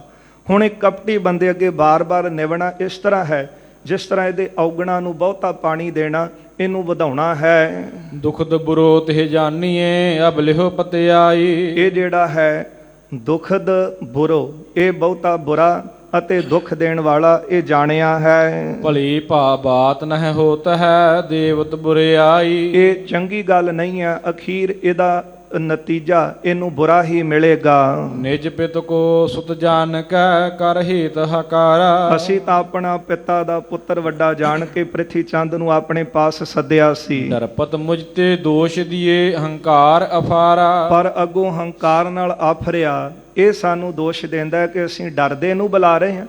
ਅਸੀਂ ਤਾਂ ਆਪਣੇ ਪਿਤਾ ਦਾ ਵੱਡਾ ਪੁੱਤਰ ਜਾਣਿਆ, ਗੁਰੂ ਰਾਮਦਾਸ ਜੀ ਦਾ ਵੱਡਾ ਪੁੱਤਰ ਸਾਡਾ ਭਰਾ ਹੈ, ਕਿੱਥੇ ਤੁਰਕਾਂ ਅੱਗੇ ਜਾ ਕੇ ਨਿਵੇਗਾ, ਬਹੁਤਾ ਦੁਖੀ ਹੋਵੇਗਾ। ਉਹਨਾਂ ਦੇ ਕੀਤਿਆਂ ਹੋਣਾ ਕੀ ਹੋਣਾ ਤੇ ਅਕਾਲ ਪੁਰਖ ਦੇ ਕੀਤਿਆਂ ਸਾਡੇ ਵੀ ਕੁਝ ਫਰਜ਼ ਬਣਦੇ। ਜੇ ਨਿਰਾਸ਼ ਹੋ ਕੇ ਚਲਾ ਗਿਆ, ਅਸੀਂ ਨਿਮਰਤਾ ਦੇ ਨਾਲ ਉਹਨੂੰ ਮਨਾ ਲਈ। ਅਸੀਂ ਤਾਂ ਉਹਨੂੰ ਬੁਲਾਇਆ ਸੀ, ਪਰ ਉਲਟਾ ਸਾਨੂੰ ਹੀ ਦੋਸ਼ ਦਿੰਦਾ ਏ ਕਿ ਇਹ ਡਰਦਿਆਂ ਹੋਇਆਂ ਮੇਰੇ ਅੱਗੇ ਝੁਕ ਰਹੇ ਹਨ। ਆਪਣਾ ਕਛੂ ਕਹੀਜੀਏ ਸੋ ਕਰੋ ਪੁਕਾਰਾ। ਇਹਨੂੰ ਪੁਕਾਰ ਕਰ ਲੈਣ ਦੋ ਤੁਰਕਾਂ ਅੱਗੇ, ਹੁਣ ਇਸ ਨੂੰ ਨਾ ਡੱਕੋ, ਨਾ ਕੁਝ ਕਹੋ, ਨਾ ਸਮਝਾਵੋ। ਸ੍ਰੀ ਗੁਰੂ ਨਾਨਕ ਜੋ ਕਰੈ ਸੋਈ ਹੋਏ ਕਾਰਾ। ਗੁਰੂ ਨਾਨਕ ਸਾਹਿਬ ਜੀ ਅਕਾਲ ਪੁਰਖ ਵਾਹਿਗੁਰੂ ਜੋ ਕਰਨਗੇ ਉਹਨਾਂ ਦੇ ਹੁਕਮ ਵਿੱਚ ਹੀ ਸਾਰੇ ਕਾਰਜ ਹੋਣੇ ਹਨ। ਤੁਰਕਨ ਆਗੇ ਦੀਨ ਬਨ ਬਿਨਤੀ ਨਿਤ ਠਾਨਾ। ਤੁਰਕਾਂ ਅੱਗੇ ਜਾ ਕੇ ਦੀਨ ਬਣੇਗਾ, ਬਾਰ-ਬਾਰ ਉਹਨਾਂ ਦੇ ਅੱਗੇ ਬੇਨਤੀਆਂ ਕਰੇਗਾ। ਬੜੀਆਂ ਕੀ ਬੜਤਾ ਜੋ ਥੀ ਨਹਿਰ ਦੇ ਪਛਾਨਾ। ਅਸੀਂ ਤਾਂ ਬੁਲਾ ਰਹੇ ਸੀ ਕਿ ਗੁਰੂ ਸਾਹਿਬ ਦਾ ਸੁਪੁੱਤਰ ਹੈ, ਵੱਡਿਆਂ ਦੀ ਵਡਿਆਈ ਨੂੰ ਸਮਝ ਆਵੇ, ਪਰ ਇਹ ਸਮਝਦਾ ਹੀ ਨਹੀਂ ਹੈ। ਵੱਡਿਆਂ ਦੀ ਵਡਿਆਈ ਛੱਡਦਾ ਹੈ, ਨਹਿ ਹਿਰਦੈ ਪਛਾਨੈ, ਆਪਣੇ ਹਿਰਦੇ 'ਚ ਪਛਾਣਦਾ ਨਹੀਂ ਕਿ ਕਿੰਨੇ ਵੱਡੇ ਸਤਿਗੁਰੂ ਜਿਨ੍ਹਾਂ ਅੱਗੇ ਸਾਰਾ ਸੰਸਾਰ ਨਿਵਰਿਆ, ਵੱਡੇ ਵੱਡੇ ਬਾਦਸ਼ਾਹ ਕਿ ਜਿਨ੍ਹਾਂ ਚਰਨਾਂ ਦੇ ਉੱਤੇ ਝੁਕ ਰਹੇ ਹਨ। ਉਹ ਗੁਰੂ ਅਮਰਦਾਸ ਮਹਾਰਾਜ, ਉਹਨਾਂ ਦੀ ਗੱਦੀ ਅੱਗੇ ਚੱਲ ਰਹੀ ਹੈ ਤੇ ਆਪਣੇ ਹਿਰਦੇ ਵਿੱਚ ਇਹਨੇ ਕੋਈ ਵਿਚਾਰ ਹੀ ਨਹੀਂ ਕੀਤੀ। ਮਤ ਮੂਰਖ ਹੌਰਾ ਭਇਓ ਨਿਜ ਧਰਮ ਬਿਗਾਰਾ। ਮਤ ਦਾ ਮੂਰਖ ਹੈ, ਹੌਲਾ ਪਵੇਗਾ, ਆਪਣਾ ਧਰਮ ਵੀ ਇਹਨੇ ਤਿਆਗ ਦਿੱਤਾ ਹੈ। ਹੱਥ ਕਛੂ ਨਹਿ ਆਵੈ ਮਲ ਛਨ ਸ਼ਾਰਾ। ਆਉਣਾ ਹੱਥ ਵਿੱਚ ਕੁਝ ਨਹੀਂ ਹੈ, ਹੱਥ ਮੱਲੇਗਾ, ਖਾ ਕੀ ਛਾਣੇਗਾ। ਦੋਹਰਾ ਇਮ ਕੈ ਸ੍ਰੀ ਗੁਰੂ ਮੌਨ ਧਾਰ ਕਹਿਓ ਬਾਤ ਨਹਿ ਫੇਰ। ਇਹ ਬਚਨ ਕਹਿ ਕੇ ਗੁਰੂ ਅਰਜਨ ਦੇਵ ਸਾਹਿਬ ਜੀ ਚੁੱਪ ਕਰ ਗਏ, ਫਿਰ ਕੋਈ ਗੱਲ ਅੱਗੇ ਨਾ ਕੀਤੀ। ਭਾਣਾ ਸ੍ਰੀ ਕਰਤਾਰ ਕੋ ਜਨ ਹੈ ਨੀਕੋ ਹੀਰ। ਇਹ ਭਾਣਾ ਅਕਾਲ ਪੁਰਖ ਦਾ ਹੈ। ਇਸ ਤਰ੍ਹਾਂ ਜਾਣ ਕੇ ਸਤਿਗੁਰੂ ਜੀ ਚੁੱਪ ਕਰ ਗਏ ਕਿ ਜੋ ਕੁਝ ਹੋਣਾ ਉਹ ਭਾਣੇ ਵਿੱਚ ਹੀ ਹੈ। ਦੋਹਰਾ ਪ੍ਰਥਿਆ ਪਾਸ਼ੇ ਦੁਖੀ ਹੋਈ। ਪਰ ਬਾਬਾ ਪ੍ਰਿਥੀ ਚੰਦ ਪਿੱਛੋਂ ਬਹੁਤੇ ਦੁਖੀ ਹੋਏ। ਚਿਤਵਤ ਚਿਤਿਆਤ ਚਿੰਤ। ਹਿਰਦੇ ਵਿੱਚ ਬਹੁਤੀਆਂ ਚਿਤਵਨੀਆਂ ਚਿਤਵਦੇ ਨੇ, ਪਰ ਜੋ ਵੀ ਸੋਚਦੇ ਨੇ ਉਹ ਅੰਦਰ ਚਿੰਤਾ ਹੀ ਦਿੰਦੀ। ਕਿੱਥੇ ਬੰਦਾ ਆਰਾਮ ਦੇ ਨਾਲ ਸੁਖੀ ਹੋ ਕੇ ਪਰਿਵਾਰ ਵਿੱਚ ਸੁੱਖ ਦੇ ਨਾਲ ਰਹਿ ਕੇ ਸਮਾਂ ਬਤੀਤ ਕਰ ਰਿਹਾ, ਪਰ ਕਿੱਥੇ ਵੈਰ ਵਧਾ ਕੇ ਘਰ-ਬਾਰ ਛੱਡ ਕੇ। ਇੱਕ ਤੇ ਹੁੰਦਾ ਨਾ ਕਿ ਕੋਈ ਧਰਮ ਦੀ ਜੰਗ ਸੀ, ਲੜੀ ਤੇ ਮਨ ਨੂੰ ਸਕੂਨ ਮਿਲਿਆ ਕਿ ਮੈਂ ਜੋ ਕੁਝ ਕੀਤਾ ਉਹ ਭਲਾ ਹੈ, ਇਹ ਧਰਮ ਲਈ ਮੈਂ ਕੀਤਾ ਹੈ, ਇਹ ਮਨੁੱਖਤਾ ਦੀ ਭਲਾਈ ਲਈ ਕੀਤਾ ਹੈ। ਫਿਰ ਕੀ ਹੋਇਆ ਜੇ ਇੰਨੀਆਂ ਮੁਸੀਬਤਾਂ ਮੇਰੇ ਤੇ ਆ ਗਈਆਂ, ਮੈਨੂੰ ਇਹ ਵੀ ਪ੍ਰਵਾਨ। ਪਰ ਆਪ ਨਿੱਜੀ ਵੈਰ ਰੱਖ ਕੇ, ਇਹਨਾਂ ਵੈਰ ਘਰ ਵਿੱਚ ਵਧਾ ਕੇ, ਇਹਨਾਂ ਸੋਹਣਾ ਘਰ-ਬਾਰ ਛੱਡ ਕੇ ਉੱਥੇ ਜਾ ਕੇ ਤੁਰਕਾਂ ਦੇ ਕੋਲ ਬੈਠ ਗਏ। ਮਨ ਵਿੱਚ ਜੋ ਵੀ ਸੋਚਦੇ ਸਨ, ਜਿਹੜੀ ਵੀ ਗੱਲ ਮਨ ਵਿੱਚ ਵਿਚਾਰਦੇ ਸਨ, ਉਹ ਅੰਦਰ ਦੀ ਚਿੰਤਾ ਹੀ ਵਧਾਉਂਦੀ ਸੀ। ਨਹੀਂ ਸੁਹਾਵਤ ਅਬਰ ਕੁਛ ਗਿਣਤੀ ਗਿਣਤੇ ਅਨੰਤ। ਕੁਝ ਵੀ ਇਹਨਾਂ ਨੂੰ ਚੰਗਾ ਨਹੀਂ ਸੀ ਲੱਗਦਾ। ਬਹੁਤੀਆਂ ਮਨ ਵਿੱਚ ਗਿਣਤੀਆਂ ਗਿਣਦੇ ਸਨ, ਬਹੁਤੀਆਂ ਵਿਚਾਰਾਂ ਚਿਤਵਨੀਆਂ ਚਿਤਵ ਰਹੇ ਨੇ। ਚਾਉ ਪਈ ਨੀਂਦ ਨਾ ਆਵਤ ਸੋਚਣ ਸੋਚਣਾ। ਬਥੇਰੀਆਂ ਸੋਚਾਂ ਸੋਚੀਆਂ, ਹੁਣ ਰਾਤ ਨੀਂਦ ਕਿੱਥੇ ਪਵੇ ਅੱਖਾਂ ਦੇ ਵਿੱਚ। ਨਿਸਮੈ ਮਿਲਤ ਨ ਪਲਕ ਬਿਲੋਚਣਾ। ਰਾਤ ਦੇ ਸਮੇਂ ਅੱਖਾਂ ਦੀਆਂ ਪਲਕਾਂ ਨਹੀਂ ਸੀ ਆਪਸ ਵਿੱਚ ਮਿਲਦੀਆਂ। ਇਹ ਉਹਨਾਂ ਦੇ ਹਾਲਾਤ ਨੇ ਜਿਹੜੇ ਫਜ਼ੂਲ ਵਿੱਚ ਹੀ ਵੈਰ ਵਿਰੋਧ ਵਧਾ ਕੇ ਈਰਖਾ ਵਧਾਉਂਦੇ ਨੇ ਨਾ। ਉਹਨਾਂ ਦੀ ਹਾਲਤ ਐਸੀ ਹੁੰਦੀ ਹੈ ਕਿ ਰਾਤ ਦੇ ਸਮੇਂ ਉਹਨਾਂ ਦੇ ਅੱਖਾਂ ਵਿੱਚ ਨੀਂਦ ਹੀ ਨਹੀਂ ਪੈਂਦੀ। ਬਹੁਤੀਆਂ ਚਿੰਤਾ ਨੂੰ ਚਿਤਵਦੇ ਹਨ, ਚਿੰਤਾ ਵਿੱਚ ਡੁੱਬੇ ਰਹਿੰਦੇ ਨੇ। ਇਹ ਪ੍ਰਿਥੀ ਚੰਦ ਦੀ ਹਾਲਤ ਸੀ ਕਿ ਰਾਤ ਦੇ ਸਮੇਂ ਅੱਖਾਂ ਦੀਆਂ ਪਲਕਾਂ ਜਿਹੜੀਆਂ ਸੀ ਆਪਸ ਵਿੱਚ ਨਹੀਂ ਸੀ ਜੁੜਦੀਆਂ। ਮਹਦ ਕਸ਼ਟ ਆਪਣੋ ਮਹਿ ਕਲਪਤ। ਵੱਡਾ ਕਸ਼ਟ ਜਿਹੜਾ ਸੀ ਆਪਣੇ ਆਪੇ ਦੇ ਵਿੱਚ ਦੇਖ ਰਹੇ ਸਨ। ਬਿਨਾ ਅਰਥ ਮਤ ਮੂਰਖ ਜਲਪਤ। ਬਿਨਾ ਅਰਥ ਮਤ ਮੂਰਖ ਜਲਪਤ। ਬਿਨਾ ਮਤਲਬ ਤੋਂ ਮੂਰਖ ਸੜ ਰਿਹਾ ਸੀ। ਇੱਕ ਤਾਂ ਹੈ ਕਿ ਕੋਈ ਕਿਸੇ ਤਰ੍ਹਾਂ ਦੀ ਬੰਦੇ ਨੂੰ ਪ੍ਰੋਬਲਮ ਹੈ, ਸਰੀਰ ਤੇ ਕੋਈ ਦੁੱਖ ਹੈ, ਕਸ਼ਟ ਆਇਆ ਹੈ, ਘਰ ਵਿੱਚ ਕੋਈ ਅਨਹੋਣੀ ਵਾਪਰ ਗਈ ਹੈ ਤੇ ਬੰਦਾ ਤਾਂ ਦੁਖੀ ਹੈ। ਪਰ ਕਹਿੰਦੇ ਨੇ ਬਿਨਾਂ ਅਰਥ, ਜਿਹਦਾ ਮਤਲਬ ਹੀ ਕੋਈ ਨਹੀਂ ਸੀ। ਈਰਖਾ ਛੱਡ ਦੇ, ਕ੍ਰੋਧ ਛੱਡ ਦੇ, ਵੈਰ ਛੱਡ ਦੇ, ਤੇ ਗੱਲ ਤੇ ਫਿਰ ਕੋਈ ਹੈ ਹੀ ਨਹੀਂ। ਪਰ ਬਿਨਾਂ ਮਤਲਬ ਤੋਂ ਆਪਣਾ ਅੰਦਰ ਸਾੜ ਰਿਹਾ ਸੀ। ਦਿਵਸ ਵਿਖੈ ਨਹਿ ਭੋਜਨ ਭਾਵਤ। ਜਦੋਂ ਬੰਦੇ ਦਾ ਅੰਦਰ ਸੜਦਾ ਹੈ, ਚਿੰਤਾ ਵਿੱਚ ਡੁੱਬਿਆ ਹੁੰਦਾ, ਨਾ ਨੀਂਦ ਆਉਂਦੀ ਨਾ ਭੁੱਖ ਲੱਗਦੀ। ਦਿਨ ਦੇ ਸਮੇਂ ਭੋਜਨ ਨਹੀਂ ਸੀ ਖਾਧਾ ਜਾਂਦਾ। ਘਟੀ ਉਤਾਰਤ ਏਕ ਚੜਾਵਤ। ਕਦੇ ਮਨ ਵਿੱਚ ਕੋਈ ਵਿਚਾਰ ਉਤਰਦੀ ਸੀ, ਕਦੇ ਚੜ੍ਹਦੀ ਸੀ। ਦੁਰਬਲ ਭਇਓ ਕ੍ਰਾਂਤ ਤੇ ਖਾਲੀ। ਹੁਣ ਚਿੰਤਾ ਕਰਨ ਦੇ ਨਾਲ ਸਰੀਰ ਬਹੁਤਾ ਕਮਜ਼ੋਰ ਹੋ ਗਿਆ। ਜਿਹੜੀ ਚਿਹਰੇ ਦੀ ਪ੍ਰਭਾ ਸੀ ਉਹ ਫਿੱਕੀ ਪੈ ਗਈ। ਕਿਉਂ ਫਿੱਕੀ ਪੈ ਗਈ? ਕਿਉਂਕਿ ਅੰਦਰ ਚਿੰਤਾ ਸੀ। ਸਿਆਣੇ ਕਹਿੰਦੇ ਨੇ ਚਿੰਤਾ ਇੱਕ ਅੱਗ ਦੀ ਤਰ੍ਹਾਂ ਬੰਦੇ ਨੂੰ ਸਾੜਦੀ ਹੈ। ਚਿੰਤਾ ਇੱਕ ਸੇਕ ਦੀ ਤਰ੍ਹਾਂ ਹੈ। ਜਿਸ ਤਰ੍ਹਾਂ ਹੌਲੀ ਹੌਲੀ ਅੰਦਰੋਂ ਲੱਕੜ ਨੂੰ ਖਾ ਜਾਂਦੀ, ਇਸੇ ਤਰ੍ਹਾਂ ਚਿੰਤਾ ਹੈ। ਇਹਨੂੰ ਅੱਗ ਦੀ ਲੋੜ ਨਹੀਂ, ਬਿਨਾਂ ਚਿਖਾ ਤੋਂ ਹੀ ਚਿੰਤਾ ਬੰਦੇ ਨੂੰ ਖਾ ਕਰਕੇ ਰੱਖ ਦਿੰਦੀ। ਇਹ ਫਜ਼ੂਲ ਵਿੱਚ ਖੜੀ ਕੀਤੀ ਚਿੰਤਾ ਸੀ ਜਿਹੜੀ ਇਹਨੂੰ ਹਰ ਰੋਜ਼ ਸਾੜਦੀ ਸੀ। ਭੋਜਨ ਵੀ ਜਿਹੜਾ ਸੀ ਉਹ ਨਹੀਂ ਖਾਣ ਨੂੰ ਚਿੱਤ ਕਰਦਾ। ਉਰਸ਼ੁਲਗਤ ਲੱਕਰੀ ਜਿਵੇਂ ਆਲੀ। ਜਿਸ ਤਰ੍ਹਾਂ ਗਿੱਲੀ ਲੱਕੜ ਧੁਖਦੀ ਰਹਿੰਦੀ ਹੈ ਨਾ, ਸੁੱਕੀ ਤਾਂ ਸੜ ਕੇ ਸੁਆਹ ਹੋ ਜਾਂਦੀ, ਪਰ ਜੇ ਕਿਤੇ ਗਿੱਲੀ ਲੱਕੜ ਨੂੰ ਅੱਗ ਲੱਗੇ ਫਿਰ ਉਹ ਹੌਲੀ ਹੌਲੀ ਧੁਖਦੀ ਹੈ। ਇਸ ਤਰ੍ਹਾਂ ਇਹਦੇ ਹਾਲਾਤ ਸਨ। ਸ੍ਰੀ ਅਰਜਨ ਪ੍ਰਭਤਾ ਬਹੁ ਭਾਂਤੀ। ਗੁਰੂ ਅਰਜਨ ਦੇਵ ਸਾਹਿਬ ਜੀ ਦੇ ਜਿਹੜੀ ਪ੍ਰਭਤਾ ਹੈ, ਵਡਿਆਈ ਹੈ ਕਈ ਤਰ੍ਹਾਂ ਦੀ। ਸੁਭ ਚੁਬਤ ਸੇਲ ਸਮ ਰੜਕਤ ਛਾਤੀ। ਇਹਦੇ ਹਿਰਦੇ ਵਿੱਚ ਕੰਡੇ ਦੀ ਤਰ੍ਹਾਂ ਚੁਭਦੀ ਸੀ। ਗੁਰੂ ਅਰਜਨ ਦੇਵ ਸਾਹਿਬ ਭਰਾ ਨੇ, ਛੋਟੇ ਭਰਾ ਦੀ ਵਡਿਆਈ ਦੇਖ ਕਰਕੇ ਜਿਹੜੇ ਪ੍ਰੇਮ ਕਰਦੇ ਨੇ ਆਪਣੇ ਭਰਾ ਨੂੰ, ਉਹ ਖੁਸ਼ ਹੁੰਦੇ ਨੇ। ਪਰ ਇਸ ਤਰ੍ਹਾਂ ਅੰਦਰ ਜਿਹੜਾ ਸੀ ਉਹ ਕੰਡਾ ਚੁਭਦਾ ਸੀ ਗੁਰੂ ਅਰਜਨ ਦੇਵ ਸਾਹਿਬ ਜੀ ਦੀ ਵਡਿਆਈ ਸੁਣ ਕੇ। ਸ੍ਰੀ ਹਰਗੋਬਿੰਦ ਕੀ ਸੁੰਦਰਤਾਈ। ਗੁਰੂ ਹਰਗੋਬਿੰਦ ਸਾਹਿਬ ਜੀ ਦੀ ਸੁੰਦਰਤਾਈ ਜੋ ਸੀ, ਨਿਤ ਚਿਤਵਤ ਫਿਰਗੀ ਜਰਦਾਈ। ਹਾਂ, ਚਿੱਤ ਵਿੱਚ ਬਹੁਤੀ ਚਿਤਵਨੀ ਸੀ ਉਸ ਦੀ ਵੀ ਕਿ ਗੁਰੂ ਹਰਗੋਬਿੰਦ ਸਾਹਿਬ ਉਹ ਵੀ ਵੱਡੇ ਹੋ ਰਹੇ ਨੇ, ਵੱਡੇ ਹੋਣਗੇ, ਗੁਰਤਾ ਗੱਦੀ ਤੇ ਬੈਠਣਗੇ। ਨਾ ਗੁਰਤਾ ਮੈਨੂੰ ਮਿਲੀ, ਨਾ ਮੇਰੇ ਪੁੱਤਰ ਮਿਹਰਬਾਨ ਨੂੰ ਮਿਲਣੀ। ਜਿਉਂ-ਜਿਉਂ ਗੁਰੂ ਅਰਜਨ ਦੇਵ ਸਾਹਿਬ ਦੇ ਗੁਣ ਸੁਣਨੇ, ਮਨ ਨੂੰ ਕੰਡਾ ਚੁਭਣਾ। ਸ਼੍ਰੀ ਹਰਗੋਬਿੰਦ ਸਾਹਿਬ ਜੀ ਦੀ ਸੁੰਦਰਤਾ ਨੂੰ ਸੋਚ ਕੇ ਮਨ ਜਿਹੜਾ ਚਿਹਰੇ ਦੀ ਪ੍ਰਭਾ ਸੀ ਉਹ ਫਿੱਕੀ ਪੈ ਗਈ। ਚਿਹਰੇ ਉੱਤੇ ਜਿਹੜਾ ਸੀ ਪੀਲਾਪਣ ਛਾ ਗਿਆ। ਮਤਸਰ ਪਾਵਕ ਪੁੰਜ ਪਰ ਜੁਲਤੀ ਈਰਖਾ ਦੀ ਅੱਗ ਵਿੱਚ ਸੜ ਰਹੇ ਸਨ। ਪੂਜਾ ਅਧਿਕ ਹੋਤ ਨਹਿ ਭੁਲਤੀ ਗੁਰੂ ਅਰਜਨ ਦੇਵ ਸਾਹਿਬ ਦੀ ਬਹੁਤੀ ਪੂਜਾ ਹੋ ਰਹੀ ਹੈ। ਸੁਣਦੇ ਸਨ, ਬਹੁਤੀਆਂ ਸੰਗਤਾਂ ਉਹਨਾਂ ਦੇ ਦਰਬਾਰ ਚ ਆਉਂਦੀਆਂ ਨੇ। ਗੁਰੂ ਅਰਜਨ ਦੇਵ ਸਾਹਿਬ ਦੀ ਪੂਜਾ ਇਹਨਾਂ ਨੂੰ ਭੁੱਲਦੀ ਨਹੀਂ ਸੀ। ਬਦਿਓ ਗੁਰੂ ਕਹਿ ਅਧਿਕ ਪ੍ਰਤਾਪੂ ਗੁਰੂ ਅਰਜਨ ਦੇਵ ਸਾਹਿਬ ਦਾ ਬਹੁਤਾ ਪ੍ਰਤਾਪ ਵਧਿਆ ਹੈ ਨਿਤ ਜਿਵੇਂ ਤੇ ਯਾ ਤਾਪ ਸੰਤਾਪੂ ਤੇ ਵਡਿਆਈ ਸੁਣ ਸੁਣ ਕੇ ਇਹਨੂੰ ਇਸ ਤਰ੍ਹਾਂ ਤਾਪ ਚੜ ਰਿਹਾ ਸੀ ਜਿਸ ਤਰ੍ਹਾਂ ਤਈਆ ਤਾਪ ਹੁੰਦਾ ਹੈ, ਤੀਜੇ ਦਿਨ ਫਿਰ ਚੜ ਜਾਂਦਾ ਹੈ। ਇਸ ਤਰ੍ਹਾਂ ਪ੍ਰਿਥੀ ਚੰਦ ਦੀ ਹਾਲਤ ਸੀ। ਹੁਣ ਪਾਛੇ ਭਾਈ ਗੁਰਦਾਸੂ ਫਿਰ ਪਿੱਛੋਂ ਭਾਈ ਗੁਰਦਾਸ ਸਾਹਿਬ ਜੀ ਨੇ ਕਰਕੇ ਵਾਰ ਪਠੀ ਟਿਕ ਤਾਸੂ ਜਿਹੜੀ 36ਵੀਂ ਵਾਰ ਬਣਾ ਕੇ ਇਸ ਦੇ ਪਾਸ ਭੇਜੀ ਕਿ ਆ ਤੇਰੀ ਭੇਟਾ, ਆ ਤੇਰੀ ਕਰਤੂਤਾਂ, ਆ ਤੇਰੇ ਔਗਣ ਹਨ, ਤੇ ਇਹਨੂੰ ਪੜ ਲੈ। ਘਾਏ ਲਗੇ ਅੰਗ ਅੰਗ ਵਿਸਾਲਾ ਮਾਨੋ ਕਿ ਇਸ ਦੇ ਅੰਗ ਅੰਗ ਨੂੰ ਉਹ ਵਾਰ ਜਿਹੜੀ ਸੀ ਬਚਨ ਜਿਹੜੇ ਸਨ ਘਾਇਲ ਕਰ ਗਏ। ਕਲਮ ਦੀ ਮਾਰ ਇੰਨੀ ਹੈ। ਧੰਨ ਗੁਰੂ ਗੋਬਿੰਦ ਸਿੰਘ ਸਾਹਿਬ ਜੀ ਨੇ ਪੁੱਛਿਆ, ਜਦੋਂ ਖਾਲਸੇ ਨੇ ਕਿਹਾ ਮਹਾਰਾਜ ਨੌਰੰਗਾ ਇਹਨੇ ਬਹੁਤ ਅਧਰਮੀਆਂ ਵਾਲੇ ਕੰਮ ਕੀਤੇ, ਬੜਾ ਵੱਡਾ ਪਾਪੀ ਹੈ। ਫਿਰ ਸਤਿਗੁਰੂ ਜੀ ਨੇ ਪੁੱਛਿਆ ਸੀ ਕਿ ਹੁਣ ਖਾਲਸੇ ਦਾ ਕੀ ਫੈਸਲਾ ਹੈ, ਕੀ ਵਿਚਾਰ ਹੈ, ਇਹਨੂੰ ਜੰਗ ਕਰਕੇ ਮਾਰੀਏ ਕਿ ਕਲਮ ਦੀ ਮਾਰ ਦੇ ਨਾਲ। ਤੇ ਸਿੰਘਾਂ ਨੇ ਬੇਨਤੀ ਕੀਤੀ, ਮਹਾਰਾਜ ਜੰਗ ਤੇ ਪਹਿਲਾਂ ਬੜੇ ਕਰ ਲਏ ਨੇ, ਹੁਣ ਆਪ ਕਿਰਪਾ ਕਰੋ ਇਹਨੂੰ ਕਲਮ ਦੀ ਮਾਰ ਦੇ ਨਾਲ ਹੀ ਖਤਮ ਕਰੋ।